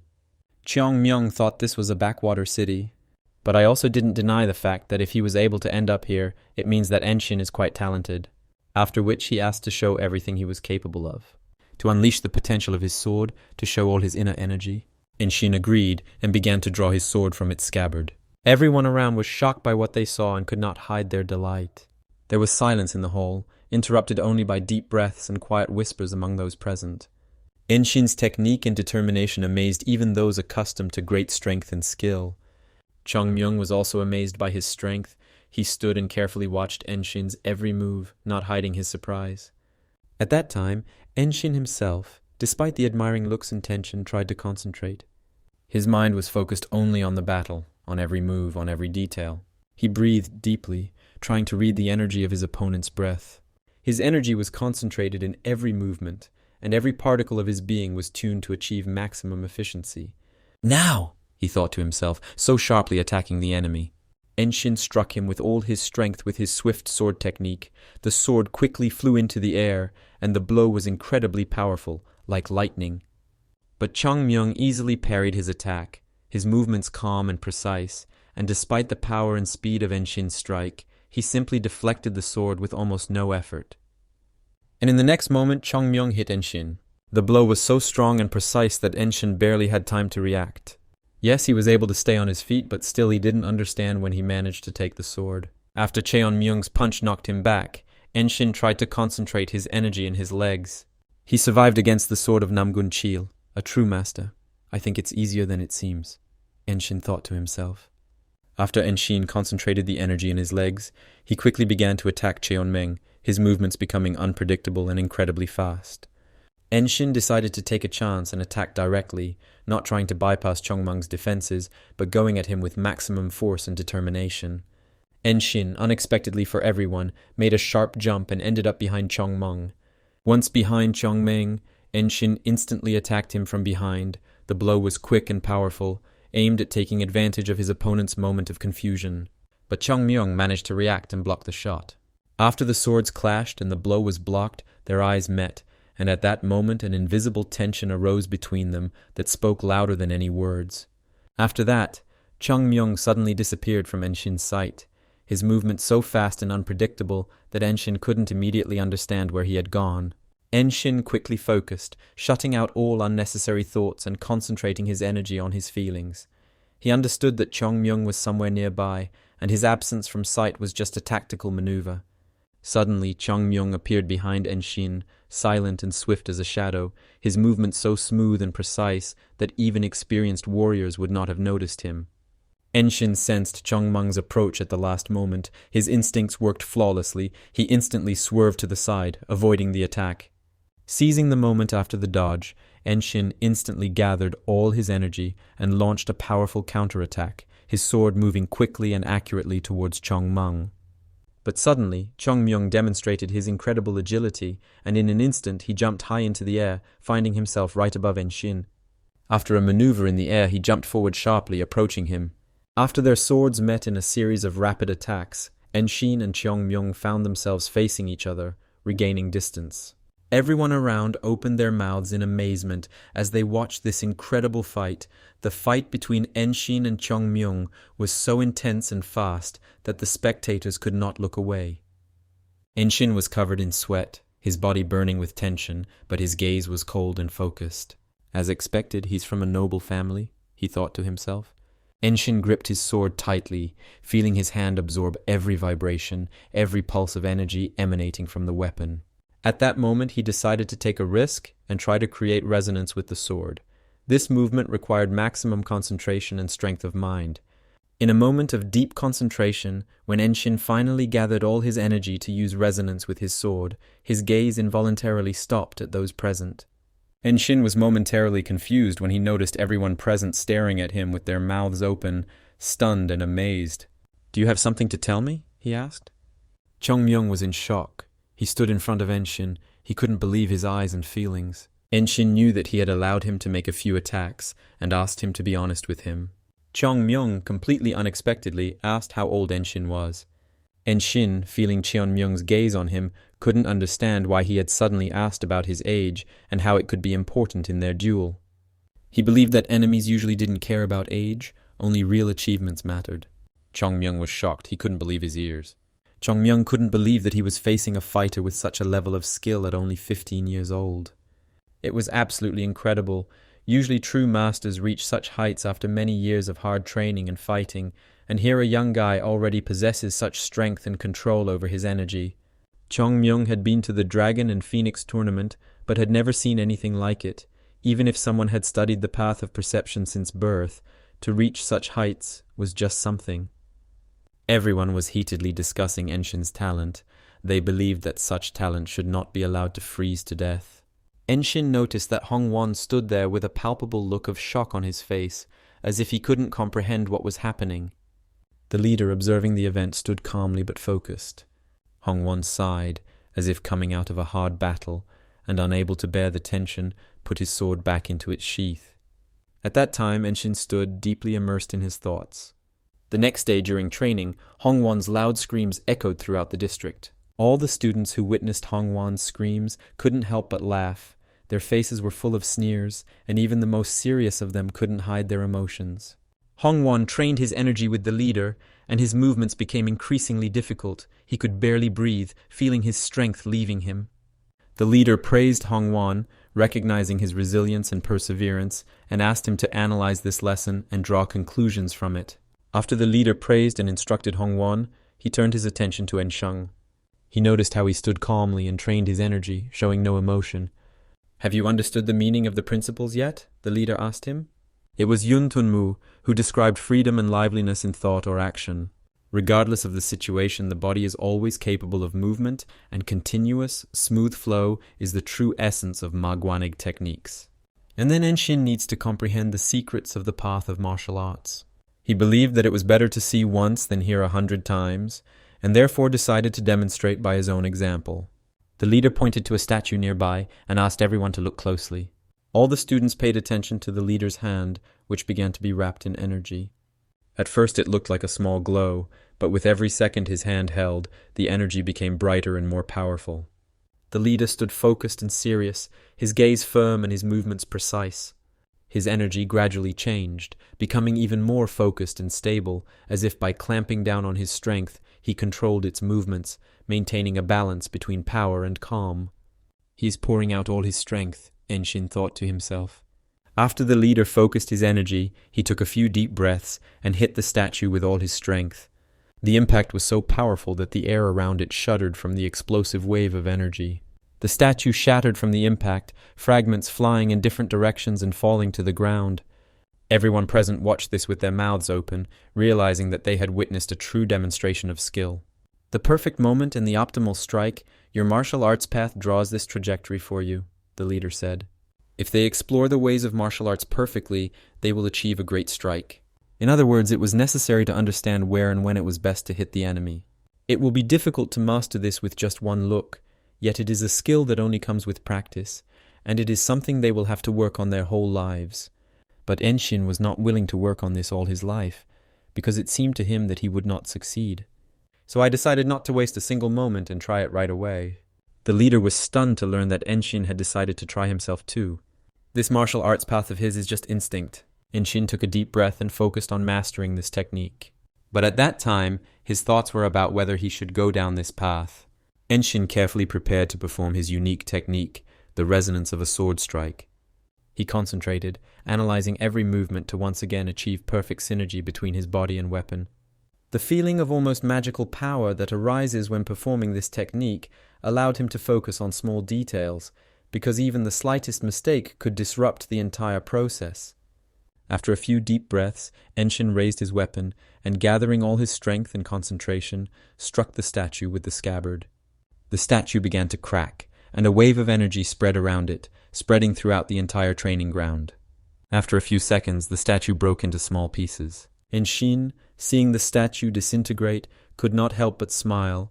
A gleam of satisfaction appeared in his eyes, and pride in the achieved result was reflected on his face. That's the whole secret of the path of martial arts. I understood the basics of Magwanig's technique, Enshin thought to himself. Now all he has to do is put his skills to the test in real-world conditions, applying theory to combat situations and proving his skills in a real test. Satisfied with his achievements, Enshin turned to look back, analyzing the path he had traveled and appreciating all the difficulties left behind. But behind him stood the amazed leader and participants, who, not believing their eyes, looked at his achievements with undisguised surprise and admiration. It probably came out weak, but it's the first time, and to use it properly, you need more real combat experience, he said. When life and death can be decided in an instant, ordinary training means little. Enshin, feeling deeply grateful, turned to the leader and participants, and bowing his head slightly, thanked them for the training. The leader was shocked, his eyes widening as he saw Enshin perform a technique he had thought was almost impossible with ease and confidence. "Now I have to think carefully about how to teach you," said the leader. But Enshin didn't understand what the problem was. The next day, everyone was discussing that their clan elders had recently clashed with the Changcheon group. "And what about the laws of the desert fortress?" Enshin asked Hongwon. "Isn't a fight that occurred outside the training grounds a serious reason for punishment, because such actions violate the rules and can lead to unpredictable consequences?" After that, he didn't wait to ask what exactly caused the conflict and why they decided to resort to a fight, because it could seriously affect their reputation and team unity. And the reason was that student from the Changchun group started a drunken fight and said that under Jin's leadership, Ma Guanik wouldn't learn anything. Enshin was completely confused and could not understand how such a ridiculous reason could become the basis for conflict, his surprise increased by the fact that it looked like a childish, whimsical outburst. But Hongwon believed that he clearly did not know the world of martial arts and how everything worked there. One careless word can turn into a conflict, and only by overcoming such trials can you build your reputation and travel freely later. In his opinion, any victory, regardless of its scale, is a matter of pride, because every step forward is the result of hard work and dedication. Their elders are simply protecting their new ones, and if they said that, they wouldn't know where to go. Enshin assumed that they had personal scores with Magwanik and decided to take advantage of this. If he wants to obtain the fruits of the world tree, which are revered by all noble families, he needs to achieve a lot, and for this, he needs powerful allies. They say that brave warriors must owe their lives to get married, so it would be a good idea to make them your debtors in advance. "I think you're right," he said, addressing Hongwon. If the elders even drew their swords because of him, he couldn't just leave it like that, and he decided to go to them. After these words, Enshin took his sword, carefully and quietly slung it over his back, as if weighing every move.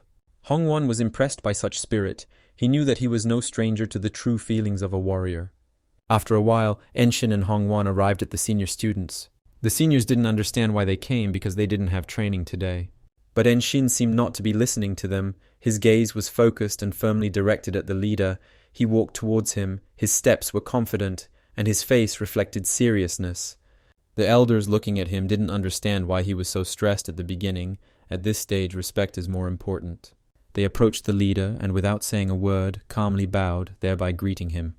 "Do you have any problems with training?" he asked. Enshin expressed a desire for a duel, and the leader, without objection, suggested that he contact one of the elders. But Enshin stated that he did not want a duel with Magwanyuk's group. "I want a duel with someone from Changchun," the guy said confidently. After this statement, everyone was shocked because no one was clearly expecting it. The master thought it was because of yesterday, but assured him that he shouldn't worry so much. But Enshin explained that he had long been fascinated by Changcheon's techniques and would like to try them personally. The master was surprised by his enthusiasm, but he even liked that he shared the feelings of the elders. Enshin begged the master to allow him, as he wanted to fight with the renowned swordsmanship, using the true form of Magwanig. He could gain experience, try other techniques, and also gain the trust of his elders, which was a triple benefit. But there was a problem that he had never seen Changchun's combat vehicles, nor fought them side by side. A duel was not a problem, but Changchun would not spare him. But this was exactly what Enshin needed. Seeing his serious mood, all the elders were shocked. They began to shout loudly that this was the spirit of the true leader of the desert fortress, and they couldn't wait to see what he would become in the future, their voices filled with both admiration and respect for his determination. The master agreed, recognizing that Enshin's determination deserved respect. And he promised to pass on your request to the head of Changcheon. The next day, Enshin had an exhibition fight with Changcheon. Everyone present was lively discussing the upcoming battle, expressing their assumptions and opinions. Everyone was full of curiosity as to whether Enshin would be able to last even 10 seconds against Changcheon. Everyone thought that a newcomer in white clothes could last more than 10 seconds against a blue one. For many, this seemed almost impossible, as Changcheon was known for his incredible speed and experience. The leaders of the Changcheon and Magwanik factions gathered to watch the battle. Khan Cholmok suddenly raised his hand and pointed his finger at Enshin. "If this newbie can hold out for 10 seconds, then I'm ready to put one of Changchen's spiritual pills in," he said. However, Ma Jin, observing the situation, considered it too high a stake. Han Cholmok was absolutely confident in his choice and took Ma Jin's restraint as a sign of fear. And the honor of Magwanig and Changcheon was at stake. He clearly wouldn't joke with that. In the end, Ma Jin agreed to such a bet and accepted it. Khan Cholmok believed that a leader was obliged to believe in his subordinate, so he was confident in his student's victory. After these words, the atmosphere became even more tense. Everyone fell silent, watching Enshin and Changcheon prepare for battle. "White from Magwanig, you say your name is Zhong Enshin?" Ensheng's opponent asked. Enshin, upon hearing the question, nodded confidently, confirming his words, after which he bowed and greeted him. "A warrior in blue clothes, everyone starts with white, but if you advance in your craft, you will get blue. And time does not matter here. Sometimes it takes more than 10 years to transition from white to blue, but even the greatest masters of the great sects are considered among the blue warriors of the desert fortress. I have been training the Changcheon sword for 20 years. They say the sword has no eyes, but the sword of a true master definitely has eyes," said the opponent. After that, he warned that he had no equal in sparring and would not hold back, and asked to take this into account. Enshin understood everything, but his expression remained indifferent, as if all the words had no meaning to him at all. After Enshin confirmed his readiness, his opponent began to slowly draw his sword from its scabbard. This sword began to vibrate invisibly, creating a special energy around it that could be felt in the air. And an incredible force began to emanate from the mental sphere, like an invisible stream of energy that enveloped his opponent's body. Those present felt the atmosphere around them change, becoming thick and full of tension. At that time, Enshin was lost in thought, wondering what kind of sword mystery the blue warriors of Changcheon used. But at the same time, he had to put aside all unnecessary thoughts and concentrate on the fight. He didn't care what his opponent was capable of, he was here to reveal his new skills. "I yield to you, you can make the first move," said the opponent. Without wasting any time, Enshin abruptly activated his time play technique.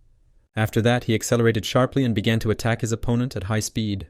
He struck a powerful blow with all his strength, but his opponent managed to block the attack in time, preventing him from causing serious damage. However, this blow was so powerful that it was very difficult for the opponent to contain it, and he barely managed to keep from losing his balance. However, he did not stop and continued to attack, tirelessly trying to break through the enemy's defenses, not giving him time to recover. He was serious and focused. Every move was precise and deliberate, because he knew that a single mistake could cost him victory. However, the enemy could barely contain the attack. His defense cracked under the pressure, and each new blow seemed more and more difficult for him. Enshin attacked non-stop, not giving the enemy a minute to rest. His blows were swift and relentless, like a wave that constantly rolled towards the enemy, a spectacle that shocked those present. Looking at the skills of this young man, you forget to even breathe, the master thought to himself. But with John Yun-seon's experience, the only option for victory is to seize the initiative now. Enshin had incredible strength, which was evident in every blow. His power was such that his every move seemed capable of breaking even the strongest defenses. At that time, Enshin realized that the play of time accelerates the mind, and he has grown greatly since he came here. The principles of martial arts accumulate in a body tempered by the art of movement of his clan, and the curvier the trajectory of the sword, the more the back muscles are involved. And if you apply rotation, the energy forms a strong vortex. Those present watched what was happening, and it so struck them that they were speechless. The entire scene was filled with tension, and even those accustomed to such fights could not take their eyes off this incredible struggle. Enshin continued to attack his opponent incredibly quickly, his blows flying at such speed that the opponent barely had time to react. I think I've mastered another new technique, Enshin thought to himself. He attacked him again, giving his opponent no chance to counterattack. After that he struck him on the arm, and the sword, torn from his grip, flew into the air, sliding across a few meters before falling to the ground, after which Enshin instantly placed his sword against his opponent's throat, stopping his movements. The opponent could do nothing, feeling the cold metal on his neck. But Enshin backed away from the fight, pulling his sword away from his opponent's throat. Everyone froze at this turn of events, as if time had stopped for a moment. Everyone's mouths dropped open because they couldn't believe what they saw. But in a second everyone started shouting loudly that the white man had won, filling the arena with loud cheers. People could not contain their emotions, as the result of this fight was a shock to everyone who witnessed such incredible skill and strength. But Enshin believed that he was simply lucky because he had won, simply because a sudden burst of inspiration had added strength to his momentum at the right moment. If they fought again, things could turn out completely differently. Enshin thanked him for allowing him to enjoy his amazing level of swordsmanship up close and for the glorious battle. But the opponent turned around and, despite his defeat, went to pick up his sword. "Your skill is beyond your years. You are surprisingly gifted in fencing," he said. "So young, but his strength is simply incredible." But there were those who were jealous, because Ma Guanig received a treasure in the form of this gifted boy. At that time, Ma Jin reached out to Han Cholmak to receive his reward for winning the dispute. Enshin pondered what to call this technique and decided on Chukma General. Suddenly he was called by the master, whose calm but authoritative voice cut through his thoughts, after which the master unexpectedly threw him a box. "What kind of box is this?" Enshin asked with interest, opening it. When he opened the box, he was shocked, because inside was the legendary Chengqian spiritual pill. She was now rightfully his because he had won her in a fair fight. The next day, intensive training took place in Changchun. "Really a terrible guy," Bai Mei said. To defeat such an experienced swordsman as the blue-winged fan from Changcheon was something. He is not only talented and hard-working, but also modest, polite, plus he has a unique ability to grasp martial arts techniques on the fly. Cheong Myung agreed with her words because he had never seen such potential before. Every time she used the technique in sparring with someone else in his presence, he easily creates the same movement in a new, elegant form. It's even a bit uncomfortable to use mediocre techniques in front of him. Balin believed that it was some kind of innate ability to catch the very essence of techniques. It was as if he had always known them, Chong Myung said, smiling. Meanwhile, the master and Enshin were preparing to use the Changcheon spirit pill. The master did not know what fate of the pill Enshin would be able to absorb. Usually it's around 60 to 70%, but depending on the circumstances, it could be less. Even if she doesn't live up to his expectations, he shouldn't put pressure on himself. Enshin can damage his energy core or Abo Meridian if he is not careful. The key to absorbing the pill is to allow its energy to circulate with his qi until it is completely dissolved. If the flow of his qi becomes unstable, the master will intervene, and so he must remain calm and go with the flow. Enshin swallowed the pill, and within a moment he felt a powerful energy begin to spread inside him, filling every cell of his body. It was like an explosion of pure power, surging like a raging river, carving new paths in his energy channels. Suddenly the energy of the pill began to extend beyond Enshin's body, spreading around him like an invisible wave. The master watched this silently, remaining completely still, but his gaze radiated deep concentration. At that very moment, Chong Meng and Bai Mei, who were nearby, felt a wave of this powerful energy. and they immediately realized that it had already begun. They were curious about how strong their youngest would be after absorbing the energy pill. At that time, the pill continued to pass through Enshin's body, dissolving into it like a powerful stream of pure energy. This was his first experience of absorption, but his ki flow didn't even flinch. The master didn't even have to intervene. After a while, the energy began to gradually stop and dissipate, as if a cloud that had covered the entire space had melted. Enshin slowly opened his eyes, and you could see a new depth in his gaze, as if he had seen the world in a new way.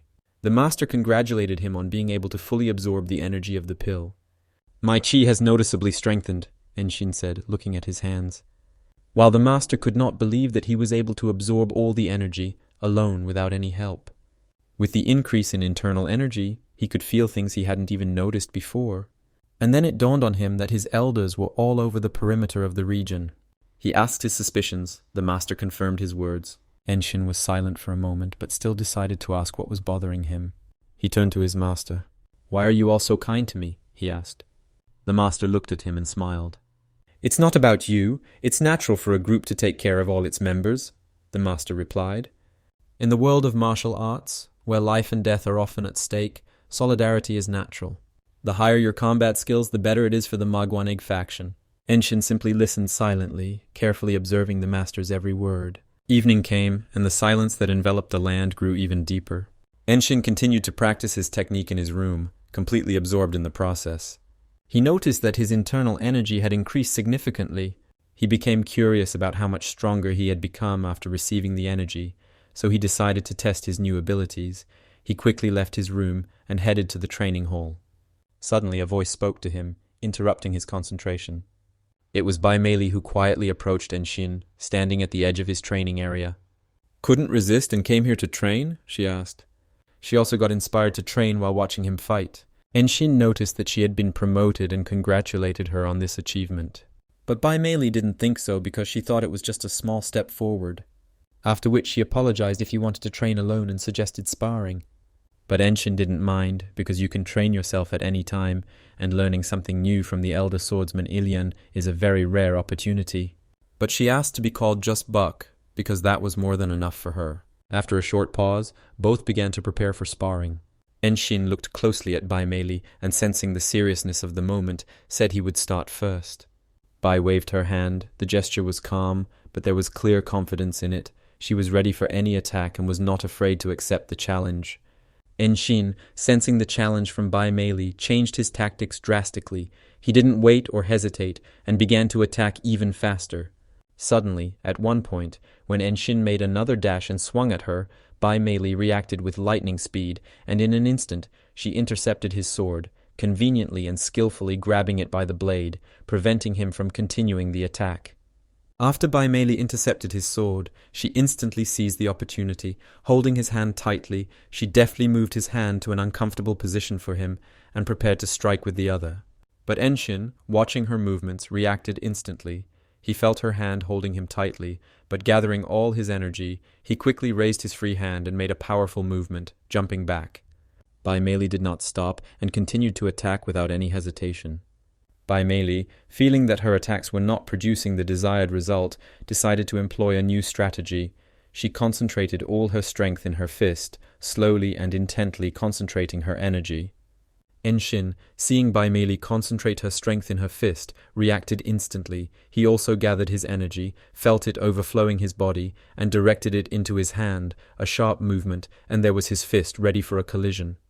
Instantly energy erupted, pouring from the point of impact, sparkling and extending beyond their bodies. As their hands collided, Bai Mei Li's energy literally broke through his defenses, pressing down on him with such force that every part of his body began to feel immense tension. Enshin, overwhelmed by the energy, abruptly jumped forward a few meters. He didn't expect such strength from Bai Mei Li. Her blow was so powerful that even his fastest reaction couldn't completely prevent the consequences. Bai Mei Li, noticing his desperate struggle and quick reaction, smiled and praised him. "Do you practice Chungan?" Enshin asked. She confirmed his words. A swordsman who studies Magwanghul cannot rely only on his sword. Close combat techniques such as Chungan are extremely effective. Even if your opponent is able to strengthen the Qi body, she allowed this protection to be destroyed. but the effectiveness of Chungen depends on the ability to properly invest internal energy into the blow. Enshin listened carefully to her words, intently watching Bai Mei's every move. Enshin asked if he could share his observations as a newbie, feeling that her experience could be useful for further development. "I've been quite sensitive to qi since childhood, so I noticed a problem with your control," Enshin said. These words hurt Bai Mei, and she became a little nervous. Bai Mei didn't quite believe Enshin's words. She doubted that a newcomer who had just started his journey could have noticed something like that.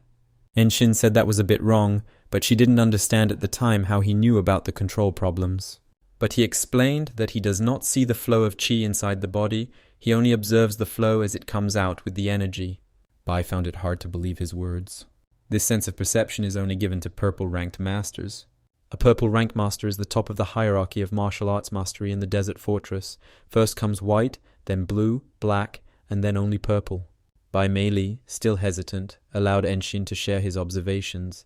She decided to listen to him, although she wasn't sure that the newcomer could notice anything meaningful. Enshin began to say that if you look closely at her palm technique, so in his opinion it is more suitable for investing qi than any other technique. The very nature of her internal energy seems more suited to close combat techniques. And if you invest more qi into this technique, it will become much more powerful. But Bai Mei suddenly stopped Enshin as he started to speak. "Do you have some idiot in front of you who doesn't know how to distribute internal energy? Or do you think I'm not putting in enough qi?" she asked. Enshin stopped abruptly when he realized his words might be taken unfavorably. He instantly apologized to Bai Mei, realizing he had probably said something unnecessary or inappropriate for such an experienced fighter. Bai Mei softened when she saw Enshin's apology. She realized that her reaction was overly critical and decided that she should apologize to him. She thanked him for his observation.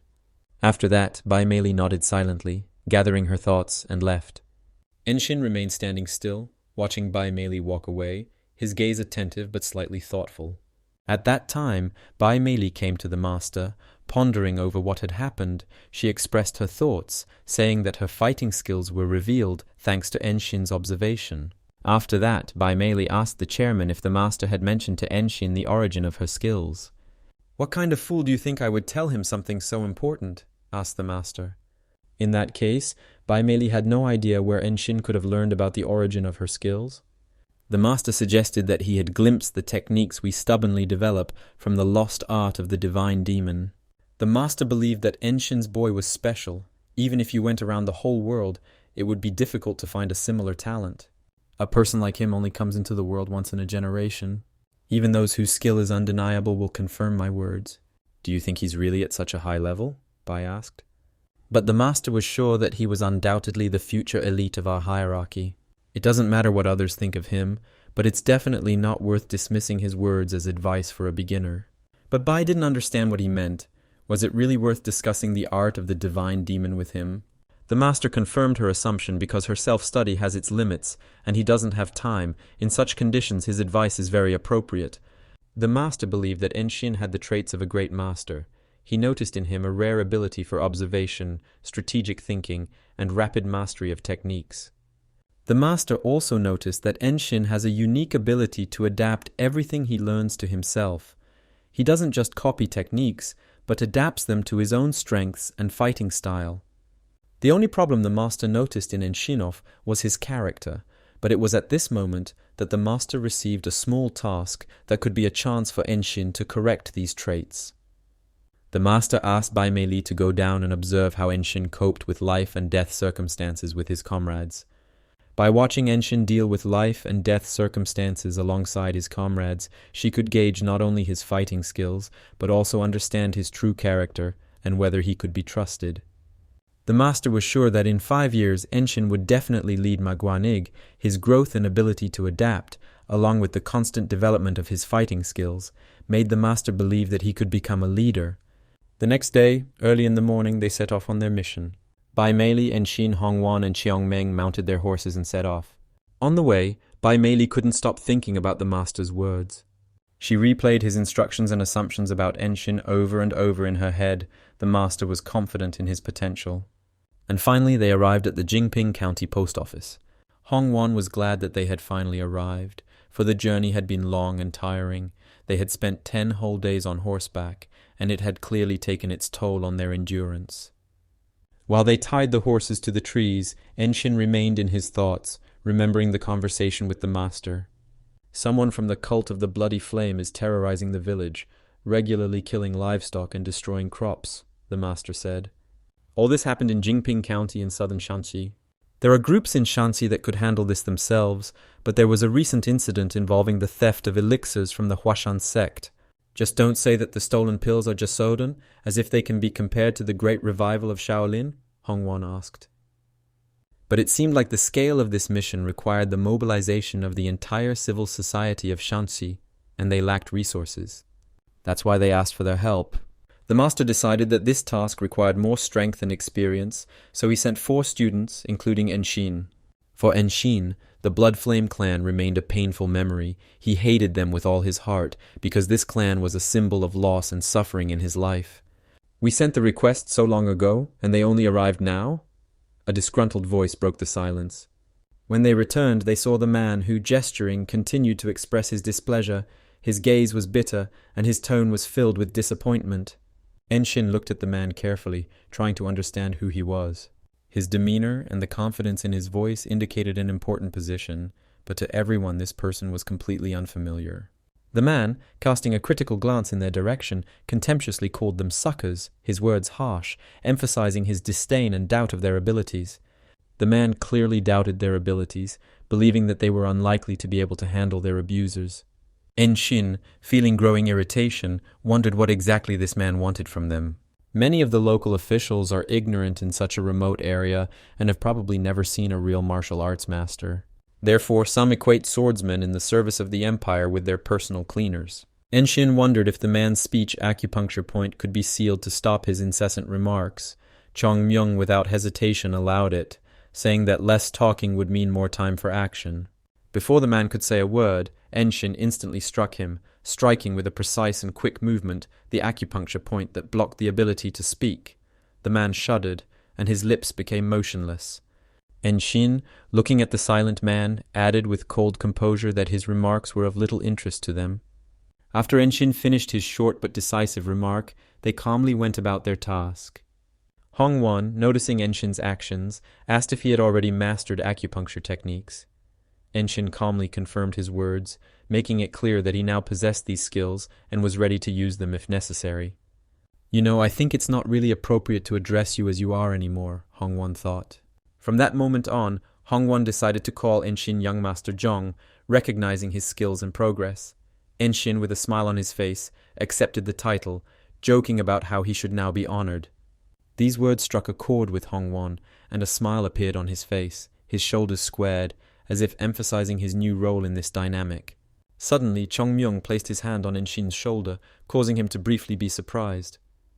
You know the unspoken law of non-interference. The government and the martial arts world don't interfere in each other's affairs, he said.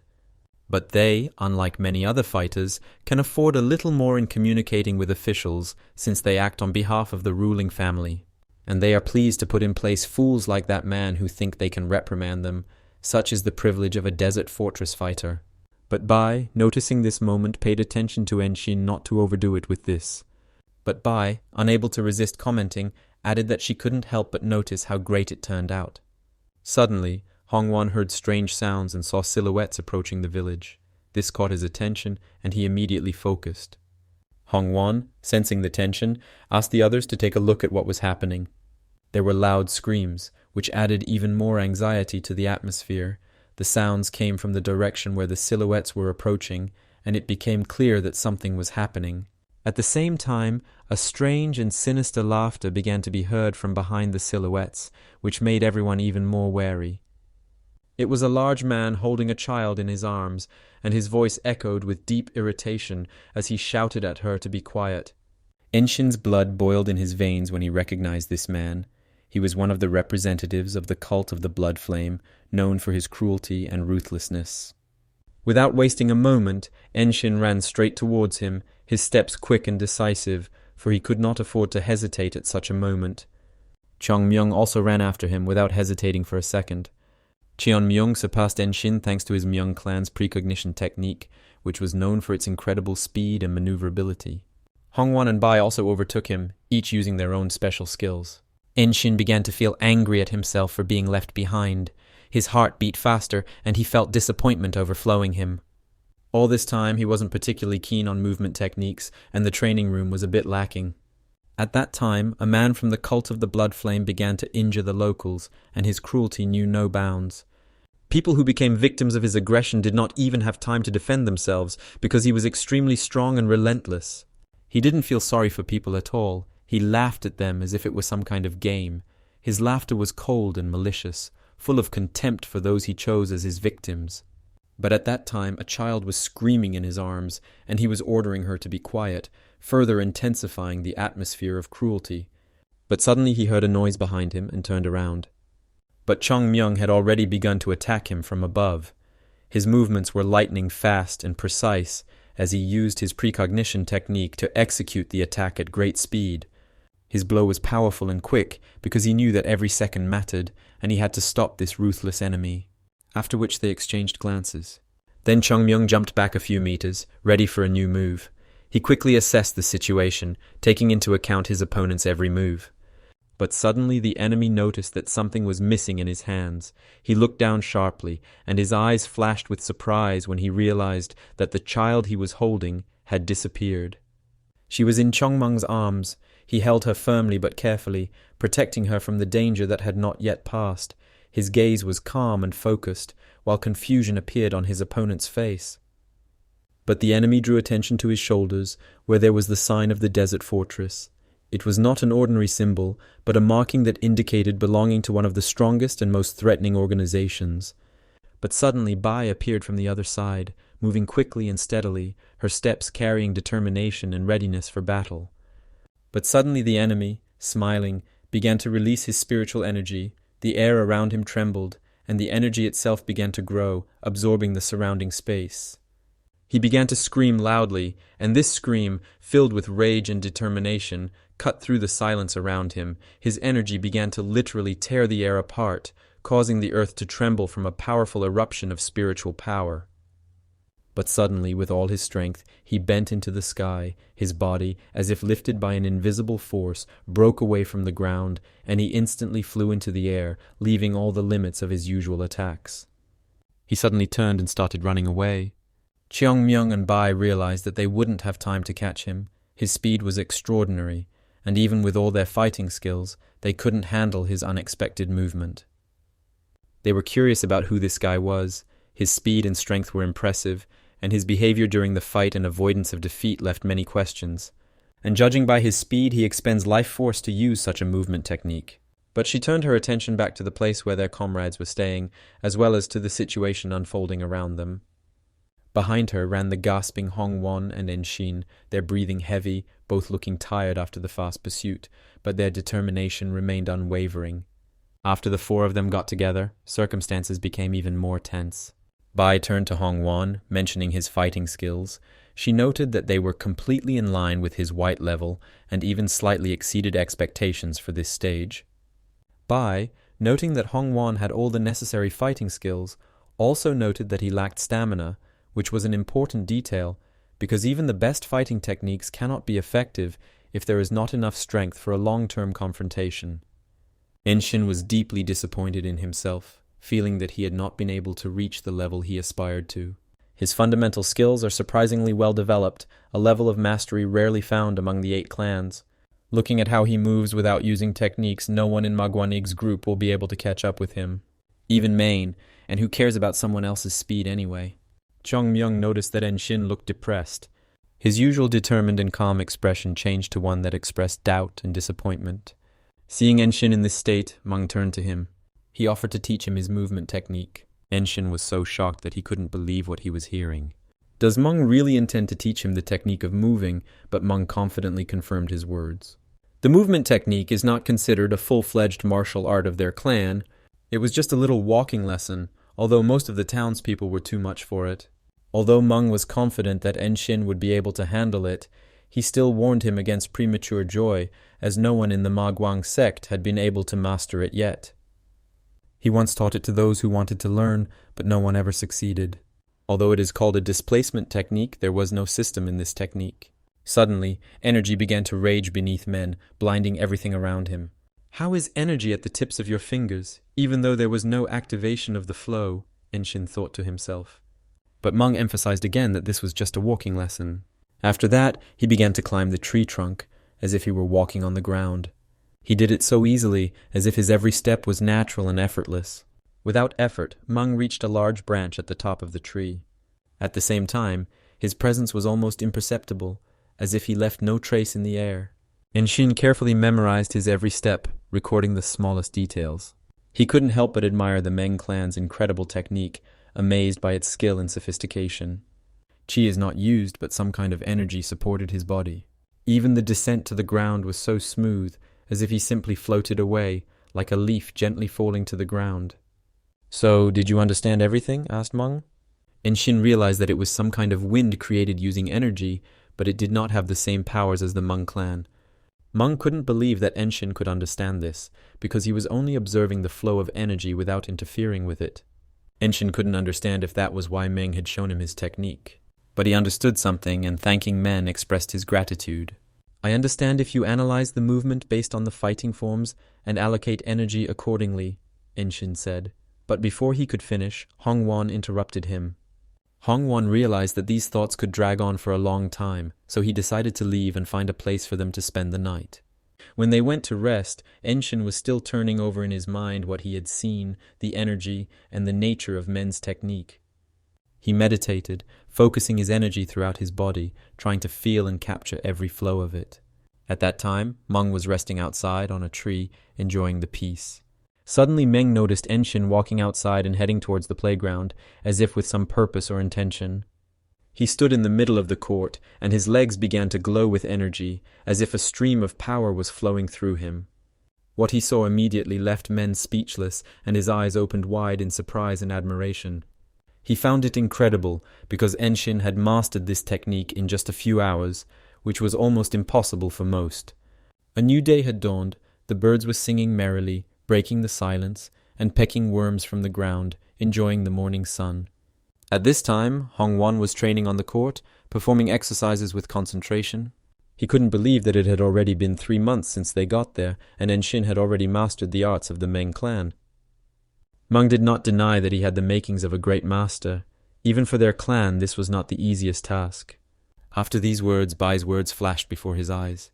She remembered the master's instructions that she must go and see for herself the inside of the future leader to understand his true nature.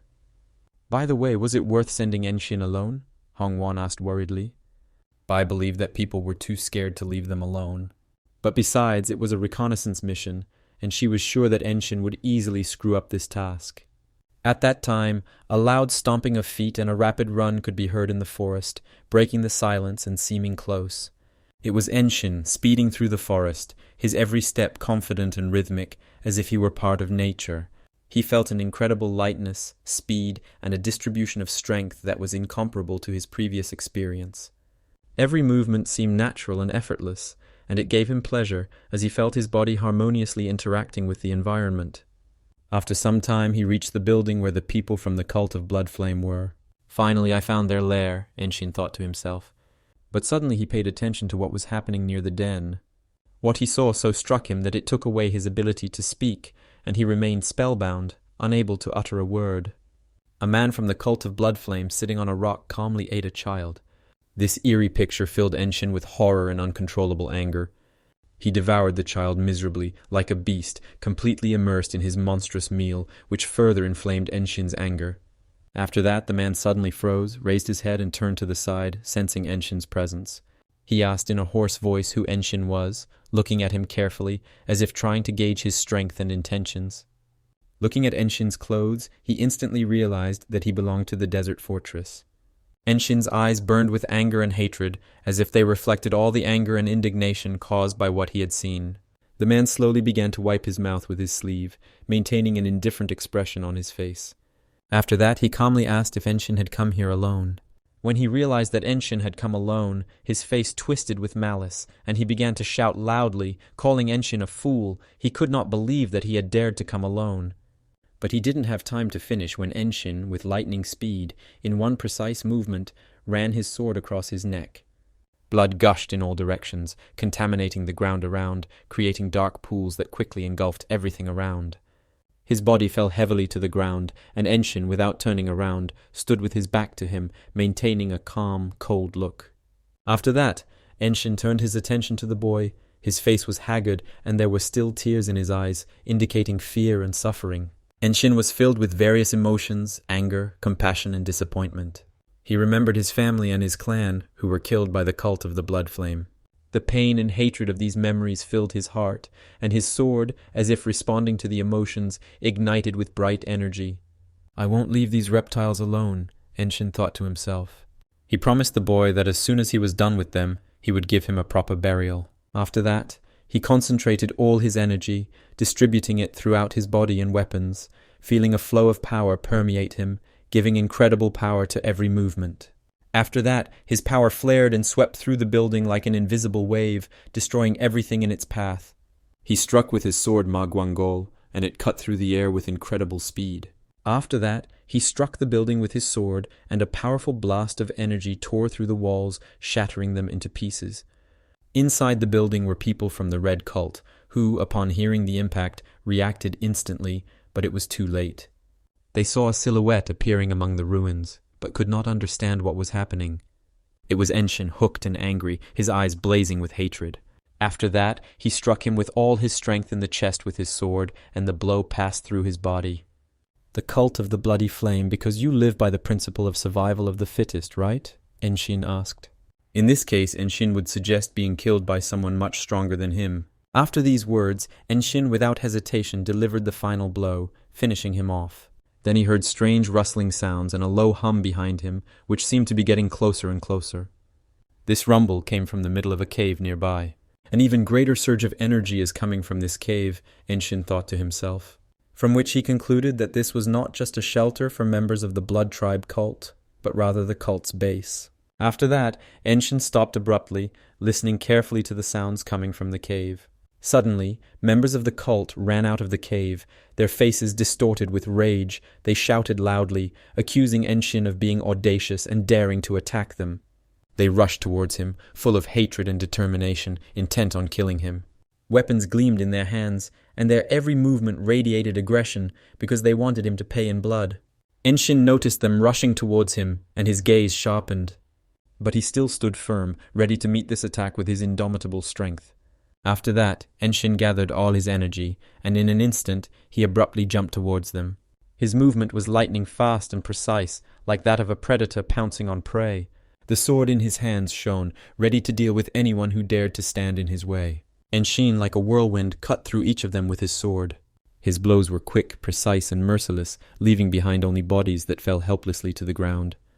In an instant, everything around was covered in blood, and Enshin stood in the middle of this bloody scene.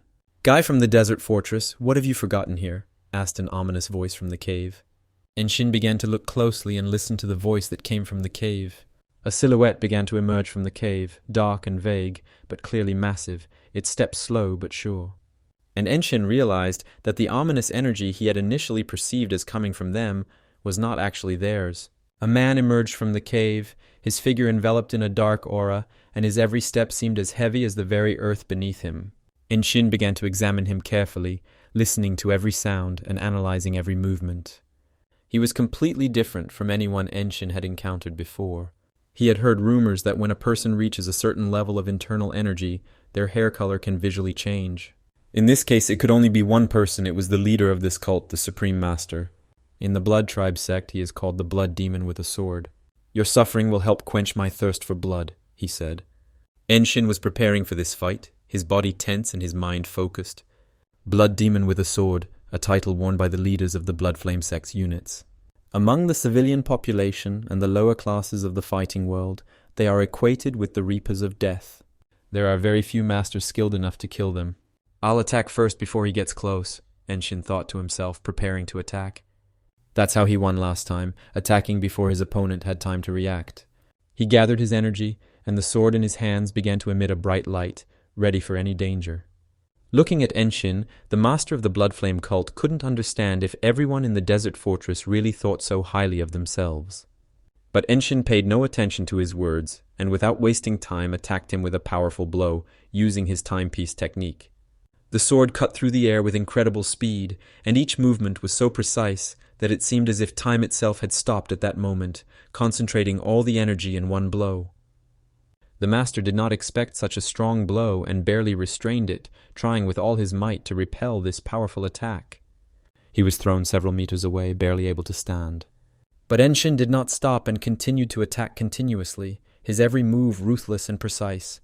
Each new blow and each movement was so fast that the master barely had time to block them, and was struck by Enshin. But this audacity infuriated Enshin. He felt anger and hatred overflowing him, and each subsequent blow was filled with even greater force. Memories of his family and clan, who were killed by the Bloodflame cult clan, reappeared before his eyes. These paintings hit his soul hard, reviving pain and disappointment. I am no longer the person I was before, he thought to himself. Enshin grabbed the master's hand and, using all his strength, squeezed it. After that, Enshin began to twist the master's hand with his strength, causing him to feel pain that tore through tissue and bone. This angered the master, and he, using the remnants of his strength, tried to attack Enshin with his other hand. His blow was full of fury, but Enshin, sensing his intent, was ready to defend and attack. But in a moment the master was left without another hand. Enshin, with incredible speed and precision, cut it off with one decisive movement. He began to scream loudly in pain, his screams echoing around him. Without wasting a moment, Enshin prepared to counterattack, his movements precise, quick, and ruthless. After that, Enshin plunged his sword into the master with one sharp movement. The blow was precise and deadly, and the master did not even have time to resist. He began to spit blood, his body shuddered in pain, and each breath of air became heavier. But Enshin thrust his sword even harder, deepening the blow. The master could not hold back the pain, his eyes filled with despair, because he could not believe that he would die at the hands of someone like Enshin. But Enshin realized that he had previously caused pain to others, but had never felt it himself. Then, with a sharp movement, Enshin pulled out his sword, leaving the master in a terrible state. The master's energy gradually faded. Like a dying flame, Enshin stood above him, calmly watching as his enemy lost his last strength. Enshin sighed after the battle, his breathing becoming even but deep, tired from the struggle. After that, he turned around and began to look around, assessing the situation. But his eye fell on the pit that was near him. After some time, Enshin dumped all the corpses of the local murdered residents there. But there were people, from small children to grown men. Every corpse that fell into the pit was a victim of the barbarity that destroyed an entire generation. Enshin's heart was filled with sadness and rage, because he saw before him not just bodies, but lives lost by all, who would never be able to return. "Peach blossoms will cover your peace," Enshin said. After that, Enshin returned back to Bai Meng and Hongwan, but they were shocked when they saw Enshin. He was covered in blood, holding a child in his arms, and his gaze was murderous. They jumped in surprise and shock, and immediately took the child from Enshin's arms. He asked to look at this child. His voice was calm, but there was a deep anxiety in it. Bai was curious about what had happened, but more than anything she was concerned about whether he was okay, as he had clearly been in a violent fight. With all these events, Enshin didn't even notice that all his clothes were covered in blood. But he reassured them that everything was fine, and it wasn't his blood. He explained that he had found a place where a branch of the Blood Tribe sect was located, and everything that happened was the result of a meeting with them. Bai was digesting all the information, trying to make sense of everything that had happened, and suddenly it hit her. And not only her, everyone was shocked by what they heard. Enshin explained that there were 8 members of the Bloodflame sect there, all of whom were causing trouble in the village. And he also reminded me that there was one strong man with black and red hair. Black and red hair, a bloody demon with a sword, so what? Bai said. From which it could be concluded that this was definitely one of the groups of the Bloodflame sect. Hearing this, Men confidently took up his sword. His hands were strong and his gaze determined. He couldn't believe they were so close. Whatever their goals were, the Bloodflame sect, the enemy of the desert fortress, they were obligated to eradicate this threat. They turned to Enshin. They believed that he had done a great job, and he should now rest and leave everything else to them. But just as they were about to leave, Enshin stopped them, saying that there was no need to go there anymore. He explained that all that was needed was to send a patrol. And people were only needed to help remove the bodies of the victims. "You're saying we'll need a patrol to clear the bodies?" Hongwan asked. Bai wondered if Enshin meant to say that he defeated the blood demon with the sword and all the sect members single-handedly. But Enshin confirmed all their guesses. He calmly replied that he had indeed defeated the blood demon and the entire sect single-handedly, although he admitted that it was not an easy task. But Enshin thanked men for showing him the movement technique. He admitted that without this technique, it would have been much more difficult for him to deal with enemies. But they were shocked by what they heard and couldn't believe it. The bloody demon with the sword has an unusual ability to regenerate. He didn't even strain Enshin. Enshin was surprised by what he heard, because he didn't know this. It is very difficult to defeat a bloody demon with a sword. But even those who were able to often died from a stab in the back, as they were unaware of its ability to regenerate. After those words, Enshin pulled someone out of the bag by the hair, but he put it on the table, ignoring the reaction of those present. "I didn't even notice that he had such an ability," he said. Everyone was shocked by what they saw. Myung, Hongwon, and Bai couldn't believe their eyes. Enshin thought about it, because regeneration was dangerous. He understood that even with such great power and the ability to regenerate, there was always a risk that his enemies could use it against him. Ta-Man sighed with a smile and nervousness, realizing all his power, and confirmed that they really have the ability to regenerate. After a while, they arrived back at the desert fortress. Bai and Ming immediately went to the master to tell him as soon as possible about all the events that had happened to them and to share their impressions and details. They also mentioned Enshin, telling how he single-handedly dealt with the Red Cult clan. The master believed that this was perhaps even for the best, because in this way it was possible to avoid a large number of victims and prevent a greater disaster. However, the master was particularly interested in how Enshin behaved in such a critical situation, what decisions he made, and whether he showed due restraint and wisdom in his actions. However, Bai couldn't remember if it had caused Enshin any harm, or if he had suffered at all in that tense situation. "A critical situation?" said Meng, trying to imagine what exactly could have happened and how everything actually unfolded. The master believed that if this was truly a bloody cult, then they were led by a strong leader, which was dangerous for a novice in white robes. "Did you really manage everything yourself so as not to put the younger one in danger?" he asked. True, Bai assured them that they had not seen anything, because the lightning genius himself had gone on a reconnaissance mission and had returned with news of the destruction of the bloody cult. But the master couldn't believe what he heard. Did they really mean that Enshin single-handedly defeated them all, crushed everything around him, including the blood demon, armed with a sword? They confirmed all his assumptions, and this plunged the master into even greater shock. He could not understand how Enshin managed to cope with such formidable forces on his own. At that time, Enshin himself was standing by the window, deep in thought, his gaze directed somewhere in the distance, as if he were searching for answers to the questions that tormented him after what he had experienced. "It's nice to be back. I think I've grown attached to this place," Hongwon said with a sigh. Hongwon pointed out that Enshin probably didn't notice the real excitement in the courtyard. The streets were packed with people, and everyone looked excited, as if a big festival was about to begin, but in reality, that was far from the case. People were immersed in anxiety. It was the former leader of the Divine Sword Squad returning. He came to challenge the position of council chief, intending to change the course of events and achieve his goal, even if it required unforeseen steps. And he also brought with him a boy who, as they say, was adopted into the famous Ifwan Mag family, and they say he has an unusual talent. "Ifwan Maga, this is my mother's clan, my close relatives," Enshin thought to himself. But they never visited Sanyang, not when his mother got married, nor after she gave birth to him and left. And the reason was that for them, his mother's marriage was just an excuse for reproaches. After all, they almost severed ties with their daughter, who married a low-born man.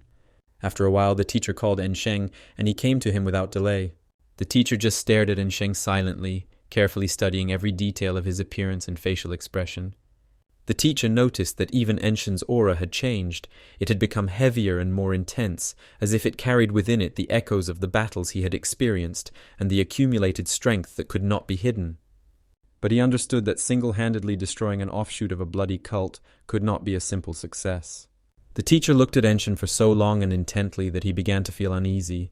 He did not understand why this gaze lingered for so long and what exactly the teacher was trying to see or understand.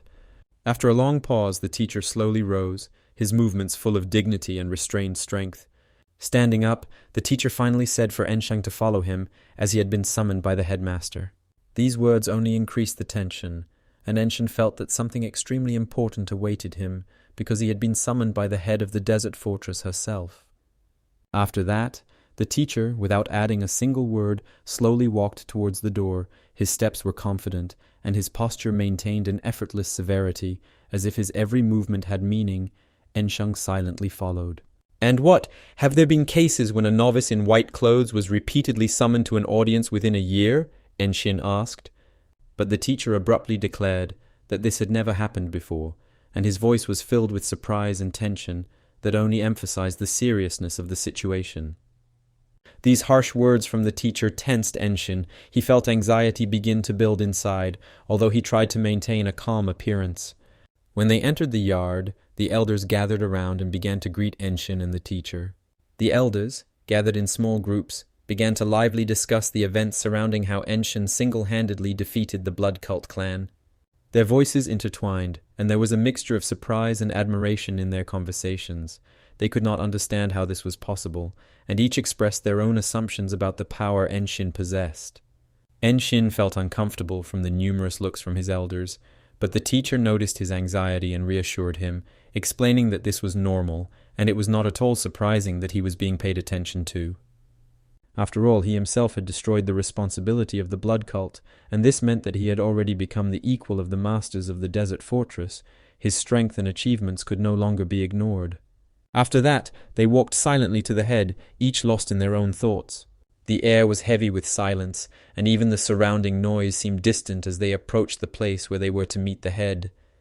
Enshin's perception was significantly different from others.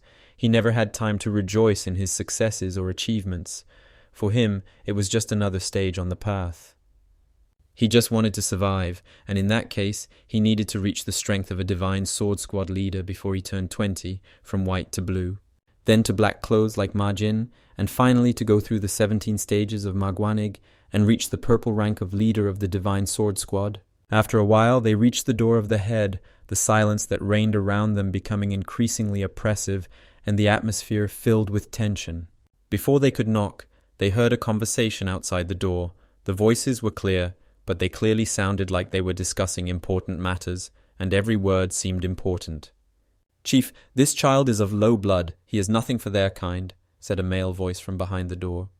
One of the voices behind the door said that he would not disgrace Infuan Mag, and that it was already good. These words instantly caught Enshin's attention, and he immediately realized that he was being talked about. The voice believed that the child inside was the true heir.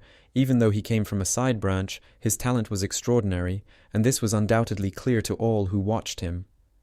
The door creaked open in front of Enshin and the teacher. They silently crossed the threshold and entered. They walked silently, approaching the central part of the room, each of their steps filled with anticipation and tension. In a few minutes they reached the place where the head was sitting. The atmosphere became even more tense, and every movement, every word seemed important in order to understand exactly how events would unfold. The head simply stared at Enshin silently, her gaze calm but attentive. Enshung didn't understand what her gaze meant, and felt insecure under her attentive gaze. He was lost in his thoughts, and didn't notice that the teacher had already nodded. After the teacher greeted him, Enshin, having recovered a little, also came up and greeted the head along with him. Their words sounded restrained, but with respect, because an important figure stood before them. Enshin examined everything that was happening around him, carefully observing every detail, but his gaze stopped on a man standing a little to the side. This man was the former leader of the Divine Sword Squad. His posture and gaze left no doubt about his experience and strength.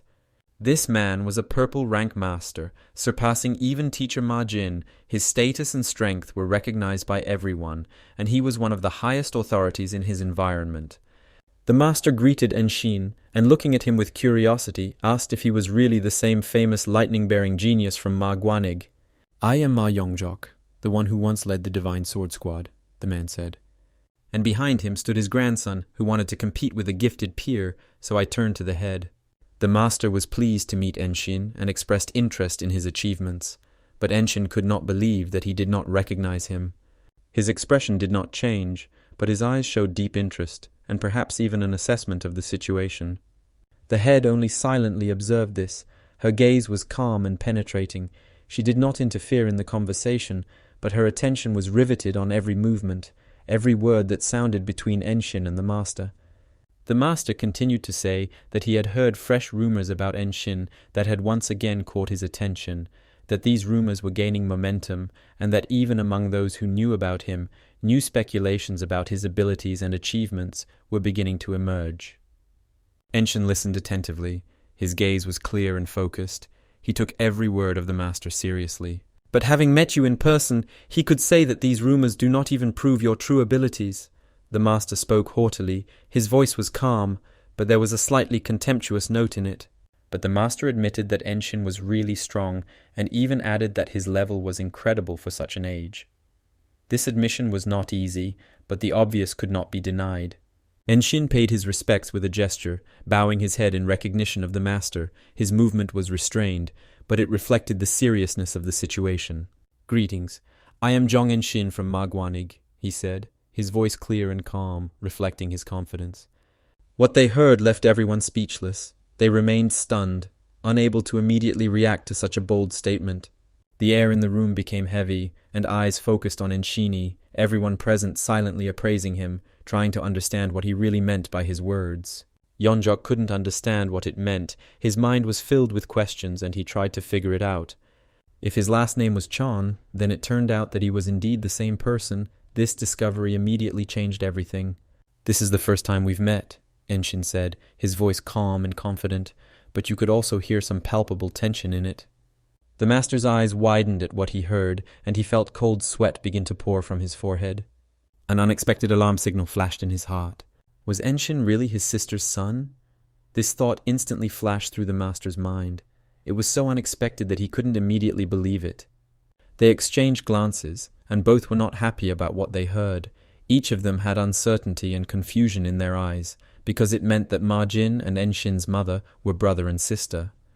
It turned out that Ma-jin was his own uncle, and this thought really shocked Enshin. He couldn't believe it, because he wasn't familiar with the lineage of his mother's family. But even in the fallen family of the main clan, he was an outcast, which explained why Enshin knew so little about his family. But the fact that the Chon family had fallen shocked everyone. It was a great tragedy, and even the most loyal members of the family had no trace of what was left of their former greatness. "Do you mean to say that the entire Chon family was destroyed?" they all asked in unison. Enshung realized that judging by their reaction, it seemed like they weren't even aware that Chon's family had been wiped out. But no one could understand how this was even possible, how a family that was once at the peak of its power and influence could be destroyed so completely. Yeonjok suddenly turned to ask the lady. He couldn't contain his anxiety and curiosity, and his voice sounded slightly tense as he addressed her. He asked to speak with Enshin alone, seeking an explanation or at least a few clarifications, his gaze serious and at the same time saddened. But before he could hear a response, Enshin strode forward, as if ignoring Yeonjok's request, his decisive step and unwavering confidence indicating that he had other plans. "Excuse me, but it's a stranger to you, isn't it?" Enshin asked. "As a desert fortress warrior, I respect my maternal grandfather's achievements, but any personal conversations were burdensome for him." Yeonjok, upon hearing this, didn't know what to say against it.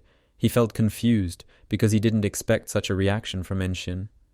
But suddenly the lady turned to him. Her voice was calm, but there was a certain determination in it.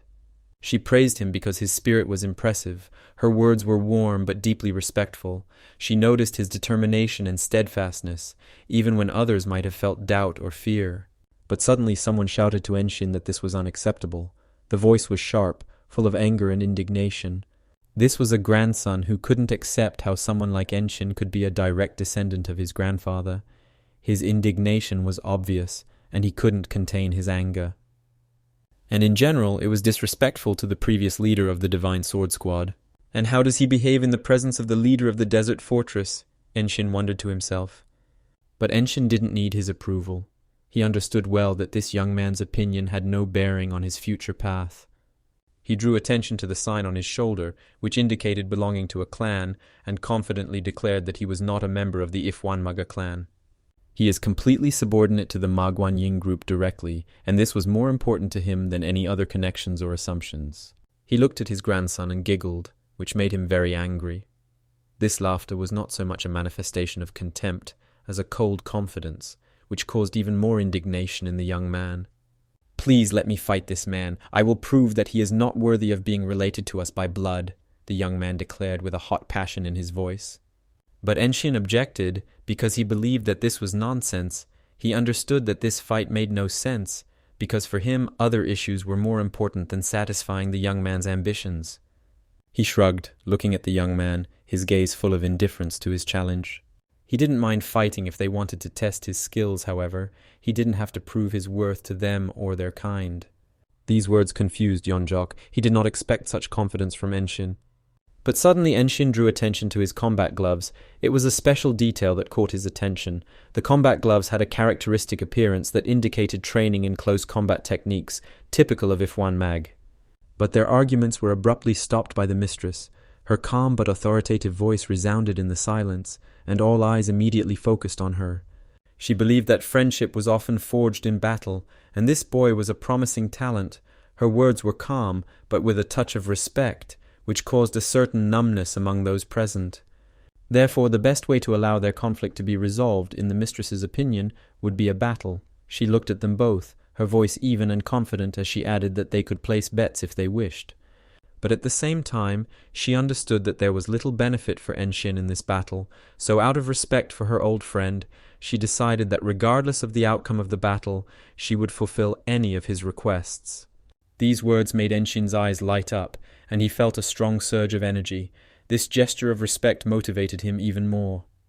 Enshin asked if she could fulfill the same request regarding the fruit of the heavenly tree. His voice sounded calm, but in his eyes you could see that this question was very important to him. But the lady unfortunately refused, explaining that this was impossible at the moment. Even if her late friend had personally asked, the answer would have been the same. The merits of the leader of the Divine Sword Squad could not be compensated in any other way. But the lady added that she could teach Enshin one of her signature techniques. It was an offer that had immense value, a technique that only the chosen ones possessed, had incredible power, and could help him develop his abilities. No one could believe what they heard. The leader of the desert fortress, called the best under heaven, offers to teach him. The young man was immediately motivated. His eyes lit up with new fire. But Enshin seemed to be more interested in martial arts than defending the honor of his ancestors. He didn't understand if his mother's family had really chosen such a person as their heir. After which Enshin reluctantly agreed. He realized that, despite all his doubts, this opportunity was very important for his development. After some time they arrived at the site. It was a large open space where training and testing of the masters were carried out. They stood facing each other. A silence stretched between them, adding to the atmosphere of tension, both preparing for battle, their gazes never leaving each other. The lady emphasized that no one would interfere with their fight on this site. Her words sounded clear and confident, emphasizing that this fight must be clean and fair. Enshin watched the young man, carefully studying his movements and facial expressions. Enshin noticed the young man preparing his metal fists, carefully observing their weight and structure. It seemed that these fists were not only weapons, but also an element of the young man's combat strategy. The young man confidently began to crunch his hands, as if preparing them for a strike, feeling the metal in his fists clench, and making a peculiar sound that gave him confidence. Enshin's face betrayed displeasure, as if he didn't take all these demonstrations of strength on the young man's part seriously. Enshin noticed the way the masters looked at them.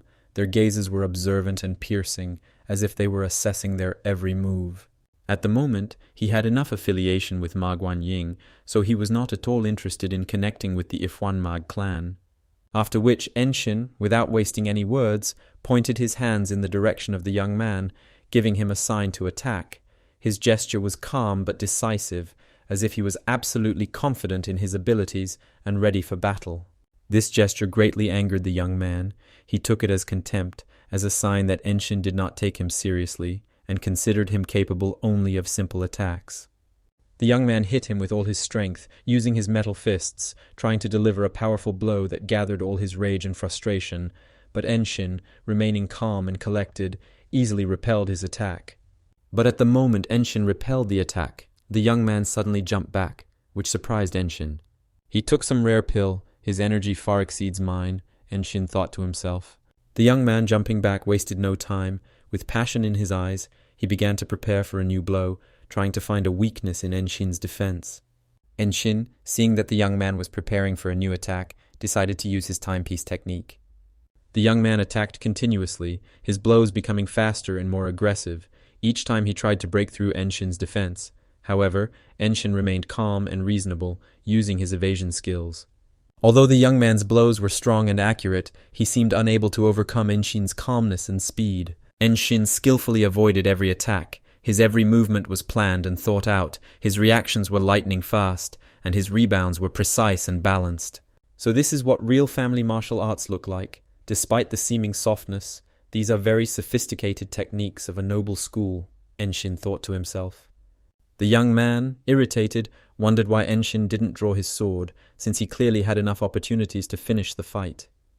Enshin calmly replied that it was all because of his technique. These words angered the young man, and his face was distorted with anger. He had long been unable to bear the fact that he had attacked mercilessly, and Enshin himself seemed not to take him seriously. He gathered all his energy, gathering strength in his hands, preparing for a decisive blow that should surprise even someone like Enshin. The young man was incredibly angry. His anger was reaching its peak. He had no patience anymore, and he decided that the next blow would be the last.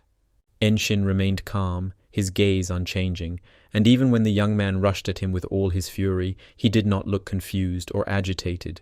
Enshin unerringly dodged every attack, as if anticipating the young man's every move. His reactions were instantaneous, and it seemed as if time slowed down for him, allowing him to easily dodge every blow. The young man was on the verge of despair. His every blow met only emptiness, and the feeling that he could not reach Enshin only increased his rage. The masters and mistress watched the fight with great interest, each of them amazed at how easily and gracefully Enshin dodged attacks, his calm and confidence contrasting with the young man's violent despair. "I came up with something to counter it," Enshin said, beginning to concentrate energy in his hands. Enshin looked at the young man with a cold gaze and declared that 10 movements would be enough. Enshin's self-confidence angered the young man even more. He felt his anger reaching its peak, because Enshin's every move seemed so simple to him. Yeonjok was sure that even though Enshin was a genius, he wouldn't be able to win in 10 moves. But Majin explained that he didn't mean that at all, that it would all be over in 10 moves. He meant that he would now create a technique in 10 movements, a new fighting technique. Enshin took a deep breath, focusing his attention completely. After that, Enshin focused his attention on the young man. Seeing all of Enshin's power and skill, the young man felt a surge of anger and determination, so he decided to put in all his effort and give it his all. After that, a powerful energy began to emanate from the young man, which seemed to be bursting from every cell of his body. "I will demonstrate the Hapwa fist technique," the young man confidently declared, filled with determination and strength. However, Enshin was alert for any attacks, and quickly noticed that the young man did not give in to anger.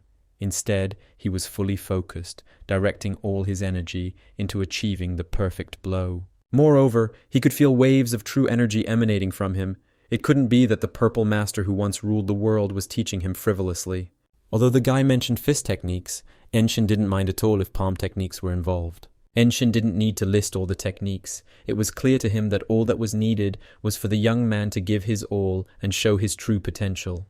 After that, the young man quickly rushed to attack Enshin, demonstrating lightning speed and determination.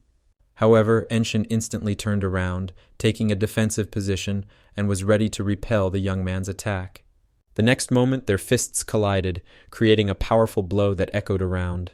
The young man was stunned by Enshin's incredible strength, feeling his blow being absorbed without the slightest impact on his opponent. After that, Enshin took a sharp step back and then performed a jump, quickly retreating, ready for another attack.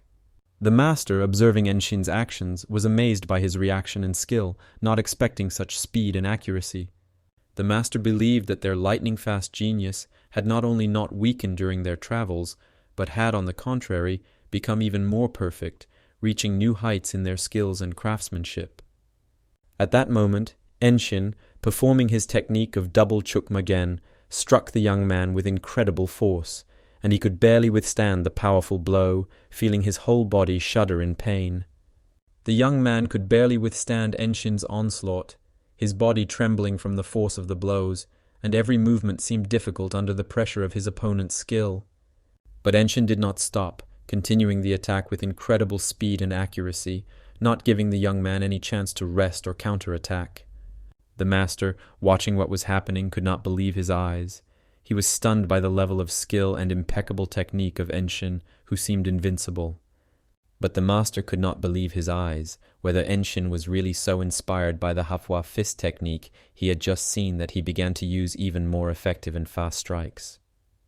And now, with each blow, Enshin became much stronger, his technique became even more perfect, and his attacks became relentless.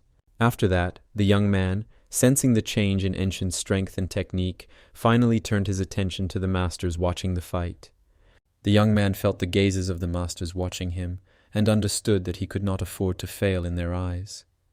Gritting his teeth, he gathered all his will into a fist, determined not to let the masters down and to continue the fight to the last, regardless of the difficulties. This is exactly what Enshin wanted. He wanted the young man to reveal his full potential and demonstrate everything he was capable of. The young man, feeling that the limit of his patience was about to burst, shouted loudly, full of determination not to provoke him. The young man, without wasting time, attacked decisively, using the palm technique. His every movement was quick and precise, like the impact of a wave that leaves no room for escape. Enshin, feeling the pressure, took a step back, avoiding the attack, and instantly responded using a triple chukmajen, which became even more powerful and unexpected than the previous blows. After that, he struck the young man's palms with all his strength. His blow was so strong that it seemed that the entire space around him trembled from his energy. After that, Enshin instantly shifted his attack and using incredible speed hit the young man directly in the shoulder, making him feel the full force of this blow. The young man winced in pain. His shoulder felt the full force of the blow, and for a moment he lost concentration and became confused. But Enshin remained completely focused, his gaze cold and determined, his every move deliberate. After that, Enshin began to concentrate his energy in his hand, feeling it gradually gain power.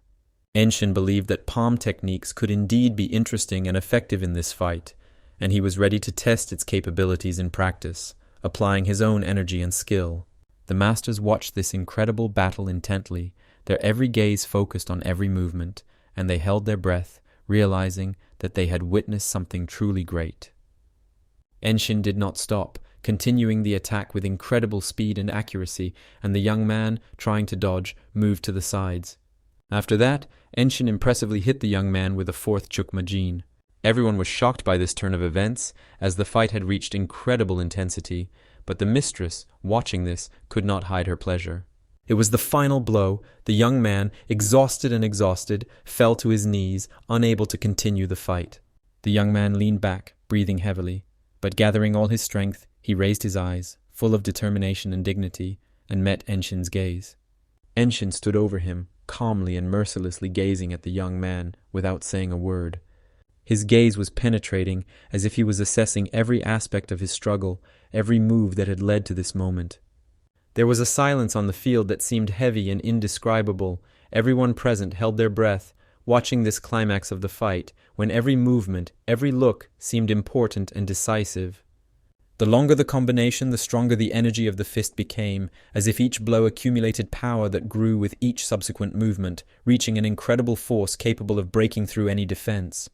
It was amazing how he was able to create a new martial art in such a short time, combining speed, strength, and technique into a single unbeatable system. His ability to adapt and develop new strategies was impressive, proving that a true master is not limited to tradition, but creates something completely new. But Enshin felt great joy and pride because he was able to create a worthy martial art that not only tested the limits of physical capabilities, but also showed a new approach to combat. "I witnessed an amazing spectacle," the lady said, her voice full of admiration and recognition. Seeing how a martial art is created is something truly incredible. Enshin apologized, wondering if he had disappointed the lady, but she appeared and, watching him, only smiled, making it clear that he had exceeded even expectations. Watching him, she wondered if he already knew what to call this new technique, because she understood that this moment could be the beginning of something truly significant in martial arts. "I named her Unfading Radiance," he said, his voice full of confidence.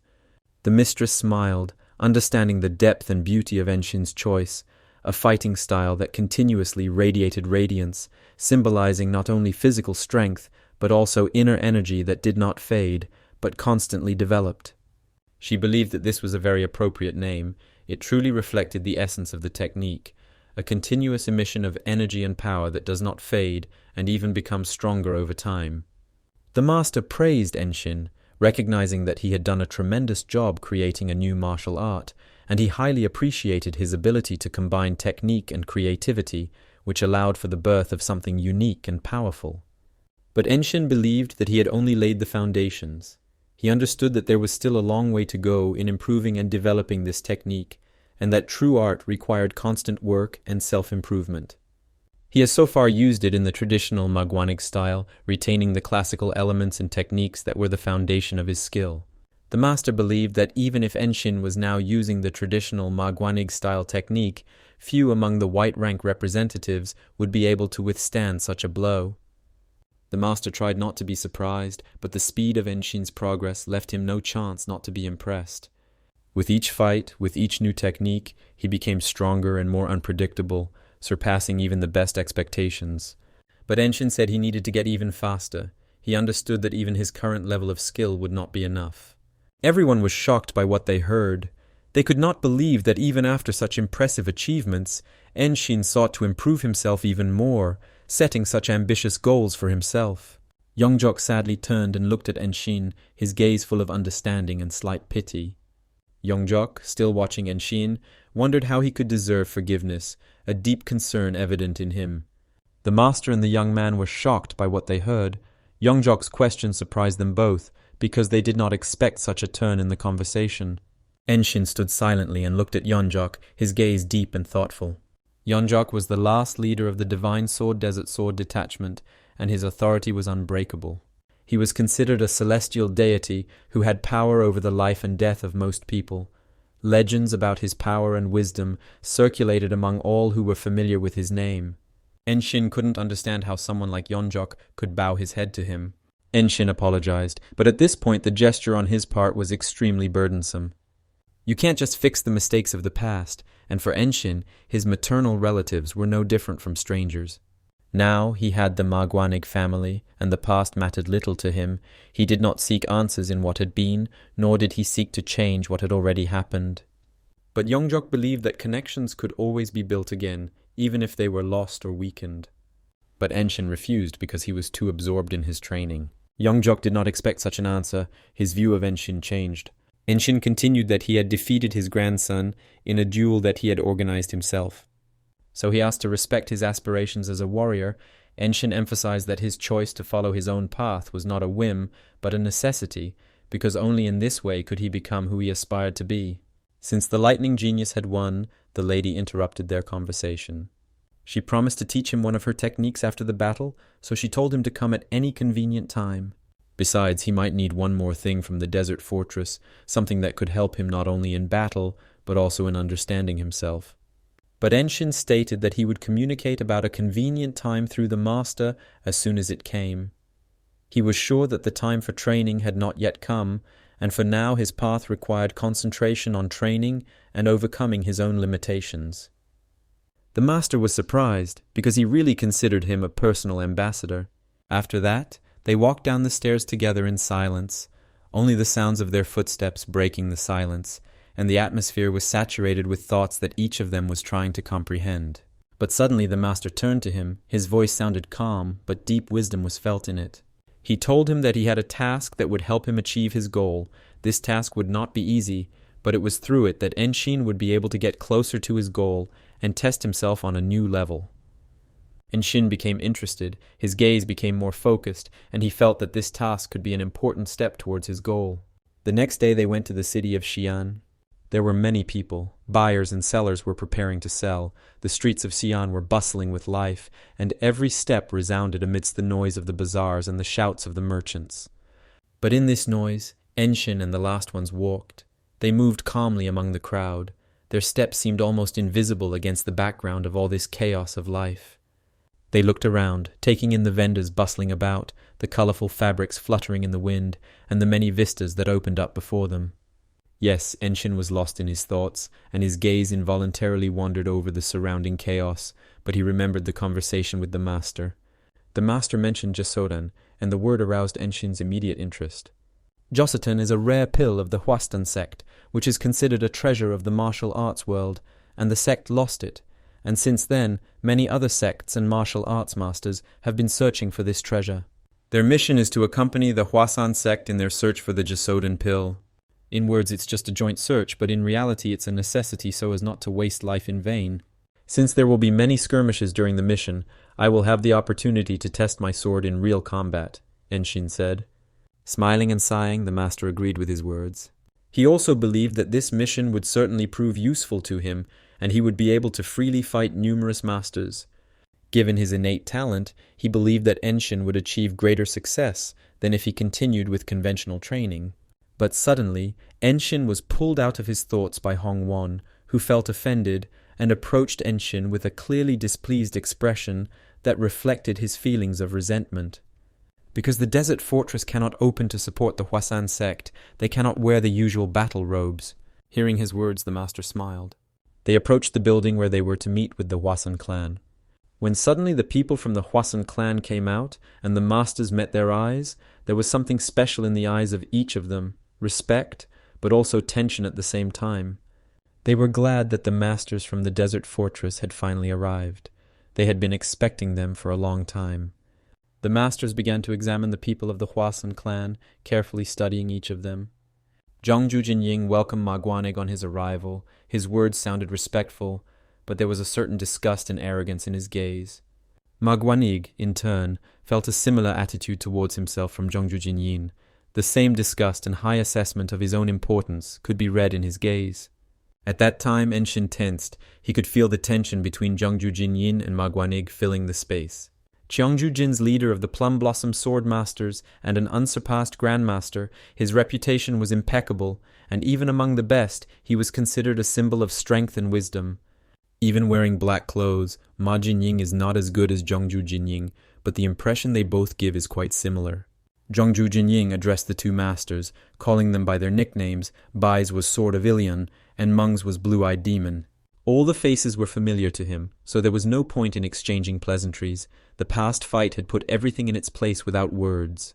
Enshin was surprised by such nicknames, and could not understand where they came from. Why Sword of Ilion and Blue-Eyed Demon? But suddenly Enshin drew attention to the boy among them. He looked as if he didn't care, as if nothing bothered him in this environment. But suddenly, he was brought back from his thoughts by Zhongju, who said that although the desert fortress's attitude towards the matter left much to be desired, they had gathered here for a specific purpose. Looking at Enshin, Zhongju decided that he was the green disciple who had been taken on a mission. A slight surprise could be seen in his gaze, as well as a certain dubious attitude towards his presence among masters like them. Enshin couldn't believe that he was accepted as a student of the desert fortress, despite not wearing formal white robes. When Majin tried to explain his point of view, Zhongju interrupted him, abruptly drawing his sword. But even a disciple of the desert fortress finds it difficult, Zhongju suggested, looking at Enshin with a cold gaze. Zhongju, noticing the tension and wanting to divert attention from serious conversations, suggested that their students exchange blows. Majin smiled. Sensing the insidious implication in Zhongju's words, he realized that he wanted to test his student, test his strength and skills. Since it is not appropriate for the leaders of the groups to fight in a joint mission, he decided to fight back through the youth, who determine future relationships.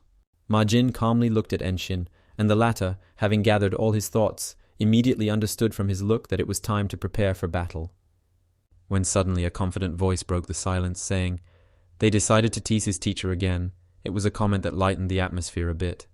And this voice continued with slight sarcasm whether 5 seconds would be enough, a question intended to emphasize that these fights had become habitual for him. Zhongju seemed to be sure that this battle would be an important indicator, so he turned to him, saying to fight with all his might, with all his strength. The guy who was observing the situation was sure that Enshin would be able to show him something. He had heard that the martial art of Ma Guaneg was based on sensory perception directly in battle, which meant that the masters were able to listen, feel, and observe the movements of the enemy on an intuitive level. Enshin was curious about what the disciples of the Hwasan sect were like. He had heard about their reputation, their unusual fighting techniques, their swordsmanship, and their unique principles they followed in their training. "Do you think 5 seconds will be enough?" Enshin asked, looking at his opponent. The guy didn't want to offend him, but there was still a hint of arrogance in his voice. He tried to remain neutral, but he couldn't hide a certain contempt. He apologized, explaining that it was just that during morning training sessions there was always a mood that allowed for frankness and a certain harshness in words. He greeted, giving his name Yu Hyun of the Hwasan sect, his voice sounding calm and even a little proud for someone who was part of such a grand clan. Yu Hyun, the hidden dragon of Hwasan, they say he is a prominent disciple, the leader of the Hwasan sect, Hongwan said anxiously, looking at him with some uncertainty. He was nicknamed the hope of the sect's next generation, and it is rumored that he has already begun to master the divine art of the purple mist. To pit such a monster against their monster, Enshin was extremely interesting. The conclusions of the battle between them could change a lot in the understanding of martial arts. Enshin, with his unique style and incredible speed, was a formidable force in his own right, and the confrontation with such an outstanding student as Yu Hyun only deepened the interest in who would be stronger. It would be a battle of two titans, where every move and every strategy could decide the outcome. They were incredibly strong, each of them possessing unique skills that made them virtually invincible in combat. Enshin prepared for the fight. Focusing on every movement, his arms began to move smoothly, performing a series of warm-ups to warm up his muscles and prepare his body for the fight. After the warm-up, Enshin greeted and introduced himself, his voice sounding calm and confident, expressing readiness for battle. They stood facing each other, and although Yu Hyun smiled self-confidently, Enshin remained calm and unwavering. Before Yu Hyun could get his sword out, he rushed forward with all his might and attacked him sharply. Suddenly Enshin was attacked, as if by countless blows at once, a wave of energy tearing through space, like blows striking from all sides. Enshin instantly realized that in front of him was a palm technique known as falling petals, a technique that combined high variability and accuracy, creating powerful blows that were invisible to the eye with each movement. Enshin parried every blow with incredible ease, his movements becoming smooth and precise. Yu Hyun, gathering all his strength and energy, struck again, this time using an improved version of his technique, Unfading Radiance, the first spiral technique. This technique surprised Enshin because Yu Hyun was able to adapt his technique to the situation so quickly and accurately that even an experienced fighter like him could not help but feel respect for this skill. Enshin, surprised by the new technique, could not help but ask what kind of technique it was. Enshin could not hide his admiration. His eyes widened as he realized the depth of Yu Heng's technique. It was a technique that combined not only strength, but also a deep understanding of energy and body movements. Enshin stamped his foot sharply on the ground, feeling energy surge through his body. Enshin used the second wall technique. The ground under his feet began to rise, creating a powerful protective barrier. After Enshin solidified his position, he wasted no time in attacking Yu Heng with all his strength. The earth barrier he had created disappeared, and his energy gathered into one powerful blow. A wave of energy similar to the one Yu Hyun had attacked with earlier began to form around him. It wasn't just moving, but was powerful, like a storm rapidly developing. The palm technique of falling petals of the Hwasan sect.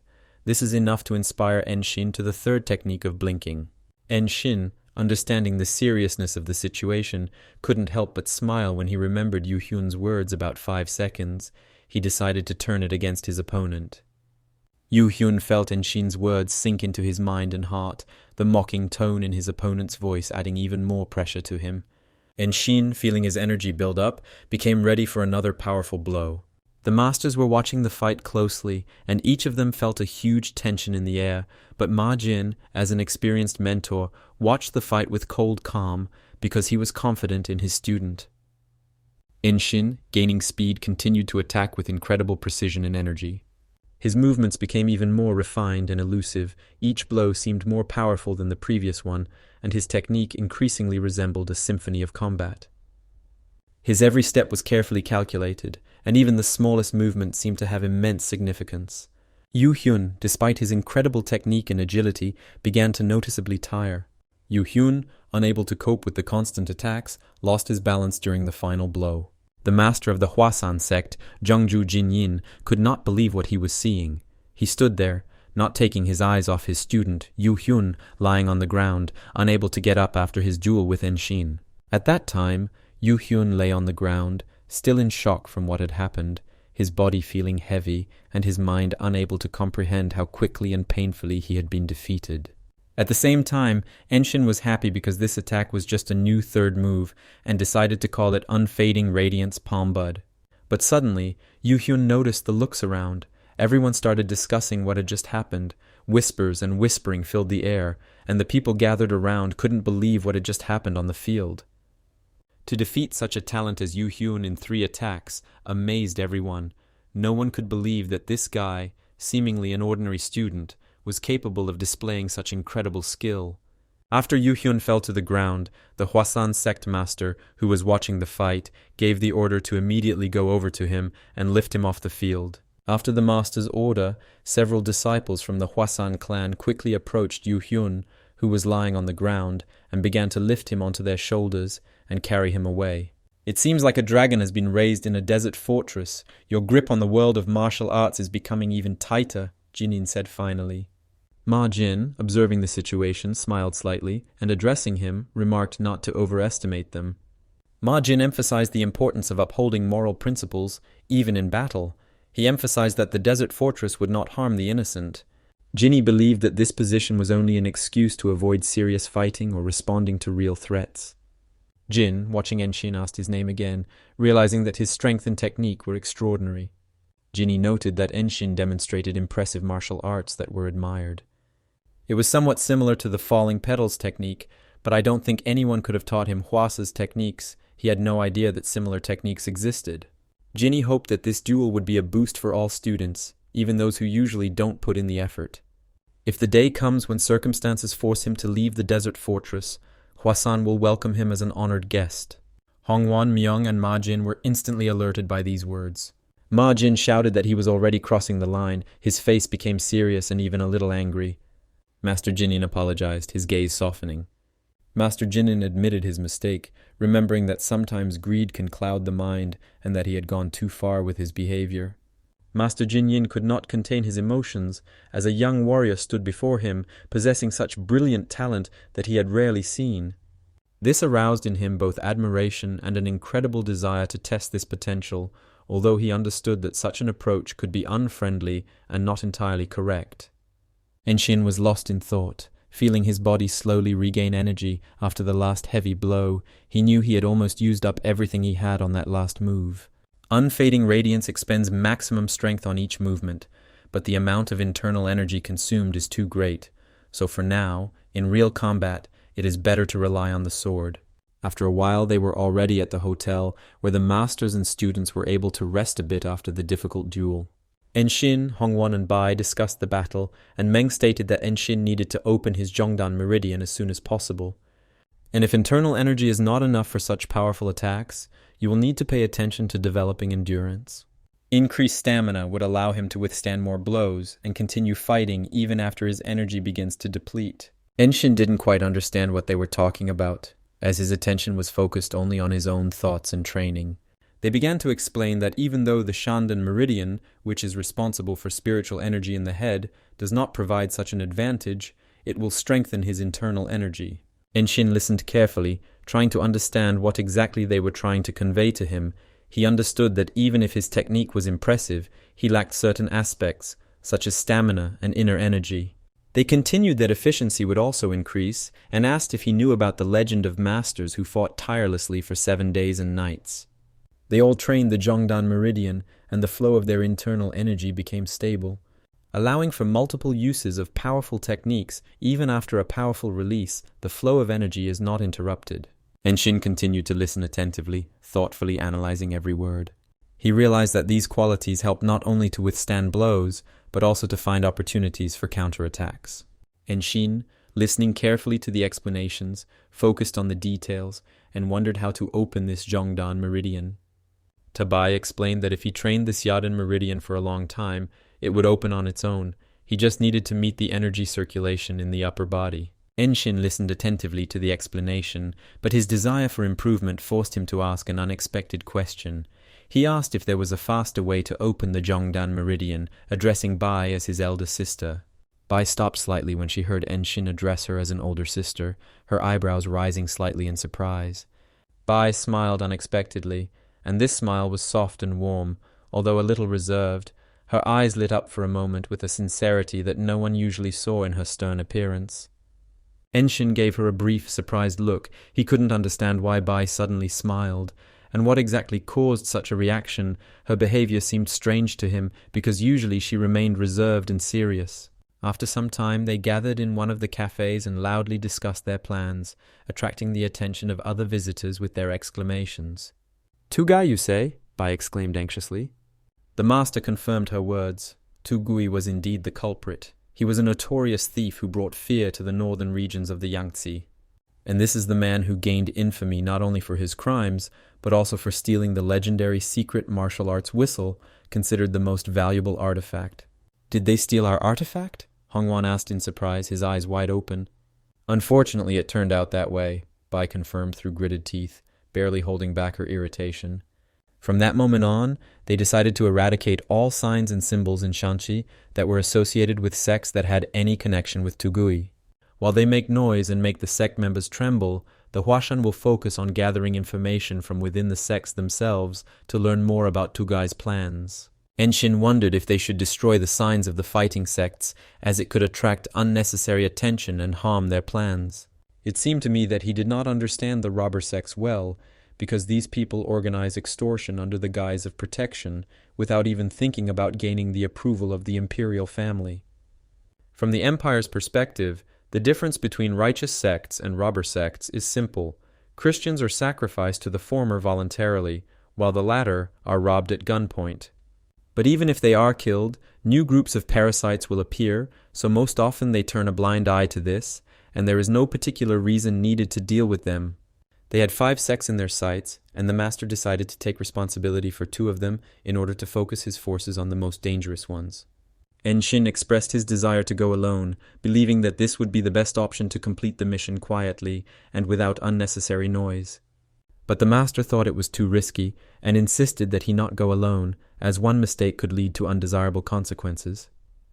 But Enshin insisted that he would cope on his own, confident in his abilities and experience, which would allow him to avoid danger. The master explained that fighting alone against cultists is a completely different level of skill. When you're attacked by a whole group, there are too many variables to consider. This cannot be compared to a one-on-one duel, where everything is more predictable. After that, knocking on the table, the master resolutely said that right here and now, they would distribute tasks in order to act clearly and coherently.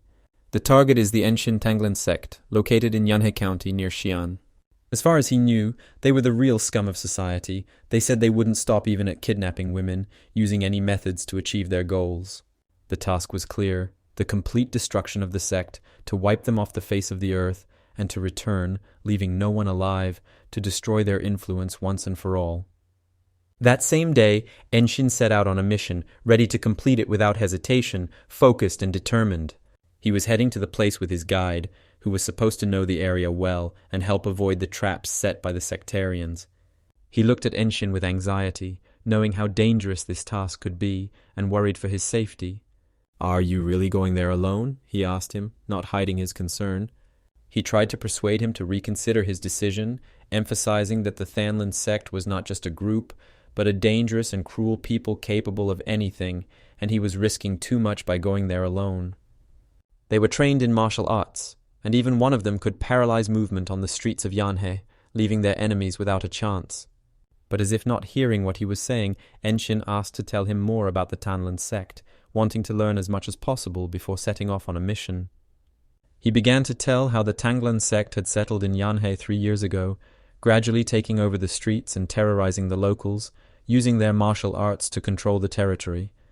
Their crimes have long been known, but it seems they bribed a local official, which allowed them to avoid punishment and operate without restrictions. He also heard that they use various types of weapons, from cold steel to firearms, to strengthen their control and intimidate local residents. He also saw their battles from afar several times, impressed by their skill and the ferocity with which they attacked their enemies. They were also so fast that it was difficult to follow them with the eye, and with one blow of their sword they could decapitate 2 people at once. And the magistrates seemed to be in cahoots with the Thanlin sect, so there was no one to help. The authorities were effectively covering up their crimes, giving them the freedom to act with impunity. These words angered Enshin. He felt anger burning inside him, because the corrupt authorities only made it more difficult to fight these criminals.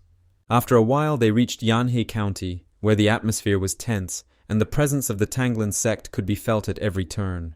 After some time, Enshin and the guide approached a place where a crowd was shouting loudly, clearly gathered because of some conflict or event that had attracted the attention of the locals. Before them stood the men from Thanlan, who had tied up the local girls, clearly preparing them for something that did not bode well. The girls cried, their tears mixed with despair, because they understood that they had fallen into the hands of ruthless people, and there was no hope of rescue in sight. Enshin watched this with disgust, each cry from the girls making him even more angry, for he knew that this was just part of the ruthless game of the Tanglan sect. He spoke to them with a cold tinge of contempt. They had earned their reputation by looking at their cruel deeds, which left no doubt as to how deserving of hatred they were. And he wanted to clarify that they were indeed acting with the permission of the magistrate, because this explained their impunity and the sense of unlimited power they possessed. These bound people were indeed criminals, but their guilt could not justify the cruelty and violence perpetrated by their captors. One of them threw a knife at Enshin with a smile, attacking him with clear intent. But Enshin easily deflected the knife and seizing the moment caught it, giving him no chance to attack again. Then, without hesitation, he threw it back, Margwaggle's swift blade, precisely aimed, like a deadly blow rushing towards its target. The sword flew straight into his head, splitting the air with incredible speed, and his body instantly fell, lifeless, to the ground. Everyone looked at this in surprise and became wary, realizing that the situation was out of control and Enshin was not going to stop. They realized that Enshin was no ordinary man, and that he could be much more dangerous than they initially imagined. After all, his stance with the dagger was strange, and they began to doubt whether he had trained correctly, because the movements were so skillful and unpredictable that it could not have been a coincidence. And so fast they wondered if the martial art he had just demonstrated was real, as his technique and speed were unlike any of the famous schools they had encountered. But Enshin stated that it was simply a mixture of techniques combined for specific situations in order to be able to quickly adapt and defeat any opponent. One of the sect's people said that his sword was good-natured and that if he presented it to the sect leader. Before he could finish, Enshin sharply struck him across the face with his sword, instantly cutting off his words and leaving him with only pain and the understanding that his fate had already been decided. This sent blood splatter in different directions, staining the ground and air, and those around felt the full brutality of the blow. The other people from the sect were amazed by what they saw, unable to take their eyes off Enshin, feeling that they had witnessed something extraordinary, of such speed and ruthlessness that it was difficult to predict. Without wasting a moment, Enshin struck them all down with a single blow with Margwaggle's swift blade, precise and deadly, giving no chance for defense. Blood began to splash from them, spilling onto the ground, creating a bloody scene that signaled the end of the battle and the final resolution of this conflict. Bodies began to fall to the ground like dead trees broken by a blow, and blood spread around them, covering the ground. The guide and the locals opened their mouths and eyes wide in surprise. Not believing what had just happened, they were stunned by the speed and efficiency of Enshin, who effortlessly destroyed all the enemies. The girls also couldn't say a word. Their eyes were filled with shock and fear, and there was complete silence around, as if time had stopped for a few seconds after everything happened. But in a second, they all started screaming loudly and ran to their mistresses, grabbing their hands as if trying to find support and protection from them after what had happened. After that, they began to thank Enshin for their salvation, bowing their heads in gratitude, but also with a sense of fear at what they had just experienced. The guide could not say a word. He was too shocked by what had happened and could not comprehend the cruelty and speed of Enshin's actions. With a cold gaze, Enshin asked where the Tanglan sect was located. His voice was calm, but there was an unwavering determination in it. But the guide was still in shock. He sighed heavily, trying to gather his thoughts before answering, because it was difficult for him to recover from what he had seen. After which he pointed to the building nearby silently, as if words were unnecessary and everything was already clear. This building was to their left, a large structure that appeared well preserved, though its exterior hid the dark affairs going on inside, related to the Thanlan sect. Enshin walked silently along a straight path towards the building, paying no attention to his surroundings, his gaze focused only on his goal. He approached this building, approaching its walls, feeling their cold hardness and heaviness, as if the walls themselves hid all the secrets of the Thanlan sect. after which he swung his foot to kick the door, preparing to break through it with his strength and determination. He kicked open the door with a loud bang that echoed throughout the building, and it slid open, leaving only darkness before him. The explosion created a loud fog that filled the space around the door, obscuring visibility and adding even more tension to the atmosphere. There were many people from the sect standing in front of Enshin. Their gazes were full of disdain and challenge. They clearly did not expect such a quick attack and were ready for battle when they saw his entrance. But Enshin was not at all bothered by their looks. He remained calm and collected. His gaze was firm, ready to break their power. He was surrounded by many warriors, but in front of him stood a man, tall and confident, with an expression that betrayed his leadership position in the sect. And he asked if he had beaten their students, with undisguised curiosity, as if it were just one of the minor troubles he had encountered before. But Enshin was only disgusted by it, because his question was so audacious that it only strengthened his desire to punish everyone who stood in his way. But what infuriated him most was that this man even dared to wear clothes with dragons on them that only emperors could wear, which was an expression not only of a lack of respect, but also of a desperate desire to humiliate the symbols of power. When the students wanted to attack Enshin, he stopped them with a gesture, because it had been a long time since he had felt the taste of a sword fight. His eyes lit up with impatience, because he was ready to face a worthy opponent and test his skills in a duel. The man thought Enshin was just playing hero and couldn't understand how he dared to appear before their sect at all, considering it a challenge and a display of insolence that needed to be punished. Enshin asked what his name was, but the man saw no reason to answer, believing that Enshin would die from his sword, and it would all be over quickly, leaving no room for any important words or explanations. But Enshin had a different opinion, because you always need to know who you are dealing with, so that later, after victory, you can declare your superiority and achievement. Smiling, the man charged at him sharply, full of confidence in his strength, his sword instantly reaching towards Enshin, ready to strike. Enshin watched him closely and admitted that he was indeed fast. His strikes were precise and instantaneous, but this only made Enshin want to show even more skill and find weaknesses in his defense. Enshin suddenly began to see the trajectory of the sword, his movements becoming clear and precise. As if everything had slowed down, he thought this was possible due to his growing strength and skill, which allowed him to perceive the fight on another level. Then with all his strength, Enshin struck him, deflecting the attack with lightning speed. The impact was so powerful that the man flew backward, losing his balance and having to step back for a moment to collect himself. The man, pushing himself away from the blow, wondered what kind of strength Enshin had, surprised by how easily he repelled his attack, and his gaze became more attentive and wary. But Enshin did not answer his question.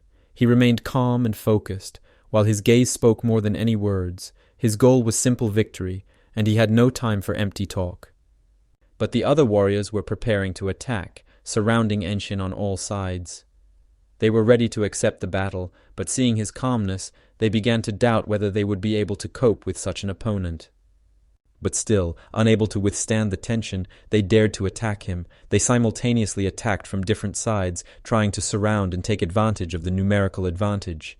But Enshin was not at all afraid. He stood, ready for battle, and with each movement his confidence only grew. He was completely focused, ready to repel every blow and take advantage of their mistakes. He concentrated, watching their movements, studying their every gesture and pose, his mind working like a machine, processing information at maximum speed, looking for weaknesses in their attack. He skillfully dodged all attacks. His movements were precise and flawless, as if he anticipated every move of his opponents. His speed and reaction left no room for error, and every attack deflected, leaving him unharmed. On the contrary, he not only successfully dodged attacks, but also managed to respond to each of the attackers. His strikes were lightning fast and accurate. Every move was inextricably linked to a counterattack, and he calmly controlled the situation as if he were directing the battle on his own terms. His attacks were barely noticeable to the human eye, so fast and elusive that opponents didn't even have time to understand where the blow came from. Blood was splattered everywhere, and the bodies of those who could not withstand Enshin's onslaught remained on the ground. His movements were so ruthless and precise that they didn't even leave time for resistance. The air was filled with a sense of inevitability and death, and his opponents could do nothing to stop this flow. He saw absolutely everyone, his gaze was piercing, and he closely followed every movement of his enemies. Anyone who tried to get close to him was instantly assessed, and he could predict where they would go wrong, allowing him to act with maximum efficiency. He saw every attack as if time had slowed down for him. Every movement, every gesture of the enemies was clearly visible. He could unerringly determine when and how to dodge or counterattack. His reaction was almost instinctive, as each blow was the result of an accurate assessment of the situation. And he overcame them with ease, as if it were not a battle but a game. Every attack was repelled, every blow turned into an opportunity for a counterattack. But Enshin abruptly jumped away from this crowd, freeing up space for maneuver. His movements were graceful but quick. He was instantly out of reach of their attacks, and ready to strike again. And his next target was the man who was in charge of everyone. Enshin assessed the situation again, and now, gathering himself, he moved straight towards him as if everything around him had gone silent. There was cold determination in his gaze, and fear in the man's. He felt the situation change dramatically, and all his confidence and strength began to melt when he saw Enshin approaching. The entire crowd of enemies, which had seemed like a threat just a moment ago, suddenly scattered, and in its place was only dead silence. The man was in fear from what he saw. His eyes opened wide, and his heart began to beat faster. All his prepared words got stuck in his throat when he realized that there was no chance anymore. Enshin sighed heavily, concentrating all his energy into one powerful impulse.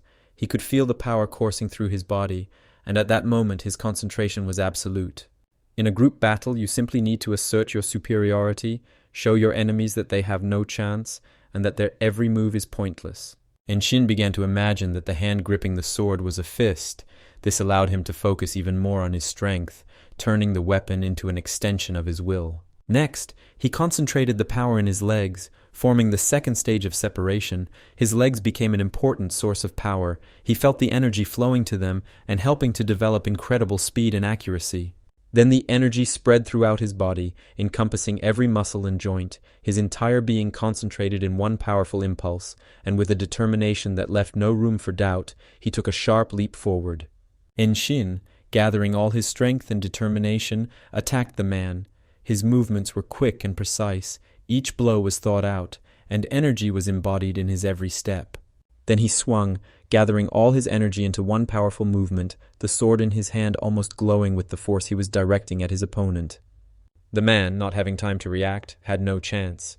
Enshin turned out to be like a storm that quickly absorbed everything in its path, leaving behind only the shadow of his relentless power. Then, using all his mighty strength, Enshin struck him. The blow was incredibly fast and precise, like thunder that struck with its echo. The sword cut through the air with astonishing force, and the blow hit exactly on target. The man could not dodge it or withstand it. All that remained was complete submission at once. The man was pierced in two, and before he could even lower his sword, his body disintegrated from the immense force of the blow. But in a moment he was lying on the ground unconscious, the man's body torn into two parts, and only blood continued to flow. But everyone just stared at him in silence, stunned by what had happened. They couldn't utter a single word. Standing before them was a man whose skills and strength surpassed all their imaginations. Enshin declared that today he would destroy the signboard of the Tanglan sect, and his voice sounded firm, like an order. His gaze was serious, cold as ice. Every word that came out of his mouth was imbued with confidence, as if he had already decided the fate of everyone who remained.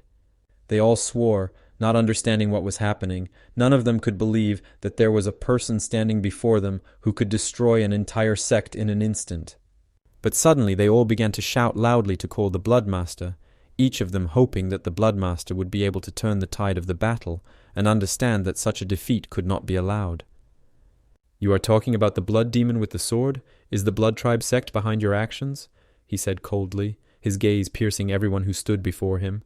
The students stood motionless, their eyes fixed on Enshin, their faces reflecting a mixture of fear, respect, and confusion, no one daring to make an unnecessary movement or utter a word. Enshin rushed forward with lightning speed and grabbed one of the students by the throat.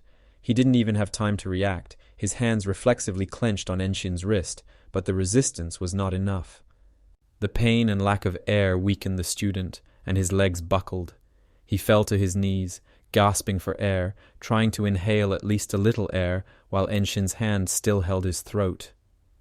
Seized with panic fear for his life, the student whispered with a trembling voice and wide-open eyes that the bloody demon that terrorized everyone was hiding and now sleeping in the dark and sinister annex. Enshin was convinced that a bloody demon with a shining sword in his hands was really standing before him, because such a terrifying battle, filled with fury and power, was impossible not to feel even from a distance. The sword, as if from hell itself, flashed through the air with lightning speed, leaving no time for reflection. A blade flew in its direction, literally cutting through the air, leaving a whistling sound in its wake. Enshin reacted instantly, gathering all his strength in his hand. He deflected the sword with such a blow that it flew to the side, and with all its power it sank into the ground, creating a deep crack. After that, he directed his gaze at the silhouette that had rapidly risen into the air, attempting to attack from above. But suddenly his course changed abruptly, and he leapt forward, trying to get around Enshin on the other side to launch a surprise attack from a new position. After which Enshin stood up, ignoring the swift attack, and quickly rising, pulled his sword from the ground, ready for a new battle. "I never imagined you could repel my blow so easily. You're a real master, little one," he said, carefully watching Enshin's movements. Enshin became alert, his eyes sharply sharpened on the enemy. He carefully examined every movement, every gesture of his opponent, because he understood that this battle could change at any moment. Before him stood a bloody demon with a sword, his gaze cold and calculating, and the sword in his hands gleamed, ready for battle. Suddenly, Enshin remembered a conversation with the master, in which he had already expressed a desire to receive blue clothes. The master was pleased with Enshin's persistence, because he saw in him determination and a desire to achieve his goal, despite the difficulties. After that, he began to voice the conditions for this. His voice became clear and authoritative. Each word was pronounced with deliberation, as if each moment was important for the further development of events. "Kill 5 bloody demons, then we'll talk," said the master. After all, he believed that in that case, having proven his strength and courage, he might be recognized as a blue warrior despite his young age and lack of experience. Looking at his opponent, Enshin smiled and said that he was lucky to meet him. After all, now he only has 3 bloody demons left to kill, and he will be one step closer to the title of Blue Warrior. But he became wary, sensing a hidden threat in Enshin's words, like a subtle but unbearable tension. After that, without losing his vigilance, he looked at Enshin with suspicion, feeling that there was something more hidden behind his words. But Enshin, without answering, began to release his energy, and a powerful aura flared up around him, pulsing anxiously in the air. After that, he began to concentrate energy throughout his body. A powerful force permeated every muscle and cell. But suddenly, with all his strength, Enshin attacked. His movements were lightning fast, and the blow left the opponent with minimal chances to counter. He wanted to end the fight quickly, without giving his opponent any chance to counterattack. After all, he understood that the opponent was the center of the Tanlin sect, and the longer the battle lasted, the lower his chances of victory would become. But the bloody demon was already ready to counterattack, his eyes blazing with fire, and every muscle in his body was tense, ready for instant movement. At that time, Enshin began to concentrate his energy on the sword, and the blade lit up with a bright light. Then, with all his strength, he struck it with an unfading radiance, using the first spiral technique. The bloody demon began to groan in pain, his body shuddering, but at the same time, anger flared in his eyes. "I won't even let you have the last word," Enshin said, preparing for the decisive attack. Then, without a moment's hesitation, he struck him with all his strength with his sword, cutting the air like a blade with an invisible river that left no room for doubt. Blood began to spray in all directions, staining the ground around them a dark red. After that, Enshin, sighing, turned and looked at the people around him. His gaze was calm, but there was a cold determination in it. The people of the blood demon were shocked and confused, unable to believe their eyes. When they wanted to run away, Enshin stopped them with a look and ordered them not to move. His gaze was terrifying, yet confident and focused, as if he could see their every move. His gaze sent goosebumps down their skin, and cold sweat broke out on their foreheads as they felt all the power radiating from Enshin. After some time, the people whom Enshin had saved came up to him and sincerely thanked him. Their eyes radiated gratitude and respect for him giving them a chance at life. With tears in his eyes, the guide also thanked them because their unfortunate women could now calm down. But Enshin drew attention to the girl in his arms. Xian was supposed to be under the protection of the Zhongnan sect. How could this even be allowed? The guide did not understand. Then the guide saw Enshin's gaze, which was looking at the girl with deep sympathy, and sighed heavily. After which the leader continued to say that there is a war going on now, and in such times even the strongest sectors cannot always provide full protection to their members. The war is raging between Zhongnan and the Tyrant Sword sect, and it has now engulfed not only territories, but also the hearts of people, forcing even those who usually stay away to participate in this bloody conflict. And all of Zhongnan's soldiers who were patrolling their city returned to their mountain, leaving the city without proper protection, which became another reason for fear among the local residents. Evening came, and Enshin walked back to the hotel where the master and the others were staying. He was lost in thought, thinking that if the enemy was the Sword Tyrant sect, then Zhongnan had to muster all his strength to confront such a powerful opponent.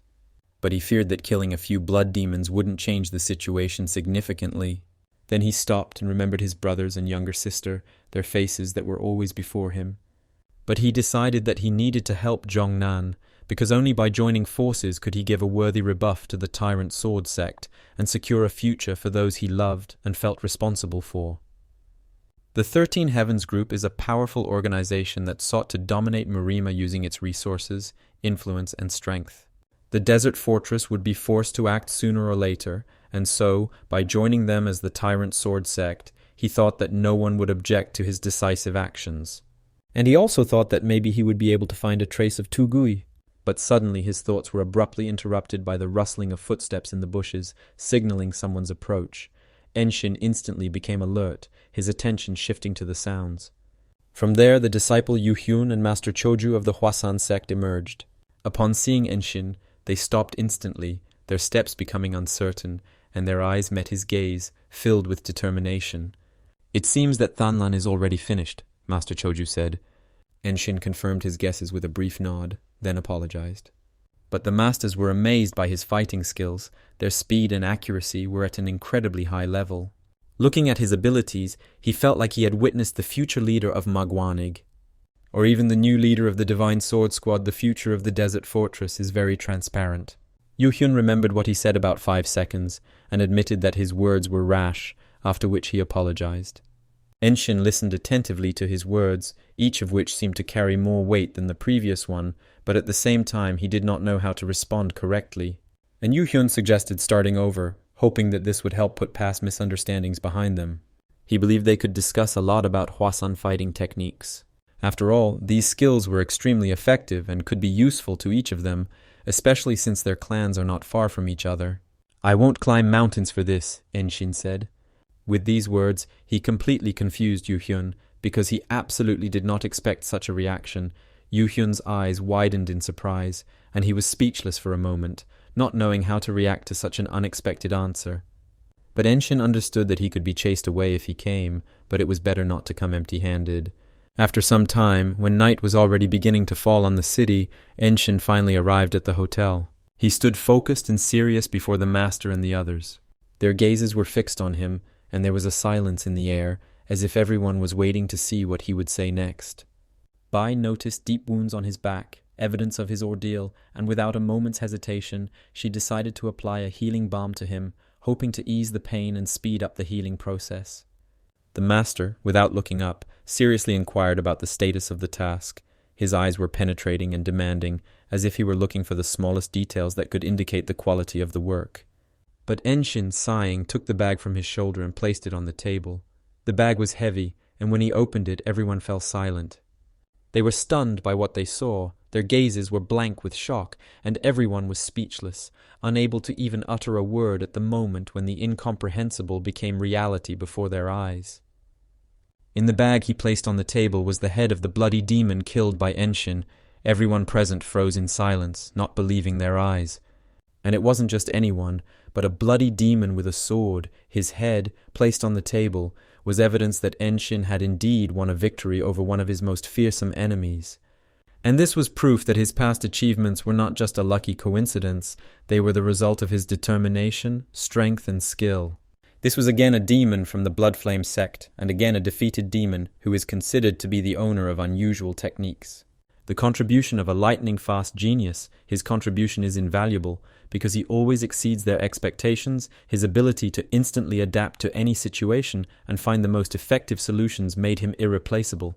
Accomplishing a mission, obtaining important information, and the head of an enemy are all highly valued in Murimi. It is not just a physical victory, but a strategic move that shows strength, courage, and agility in combat. Enshin listened to him silently, listening intently to every word, his mind focused on what had been said and what still remained to be said. But Enshin gathered his thoughts, because he had something important to say. He understood that the moment was very important, and he needed to formulate his words correctly. But suddenly, Enshin, with cold determination in his voice, declared that he intended to go to Jongnan.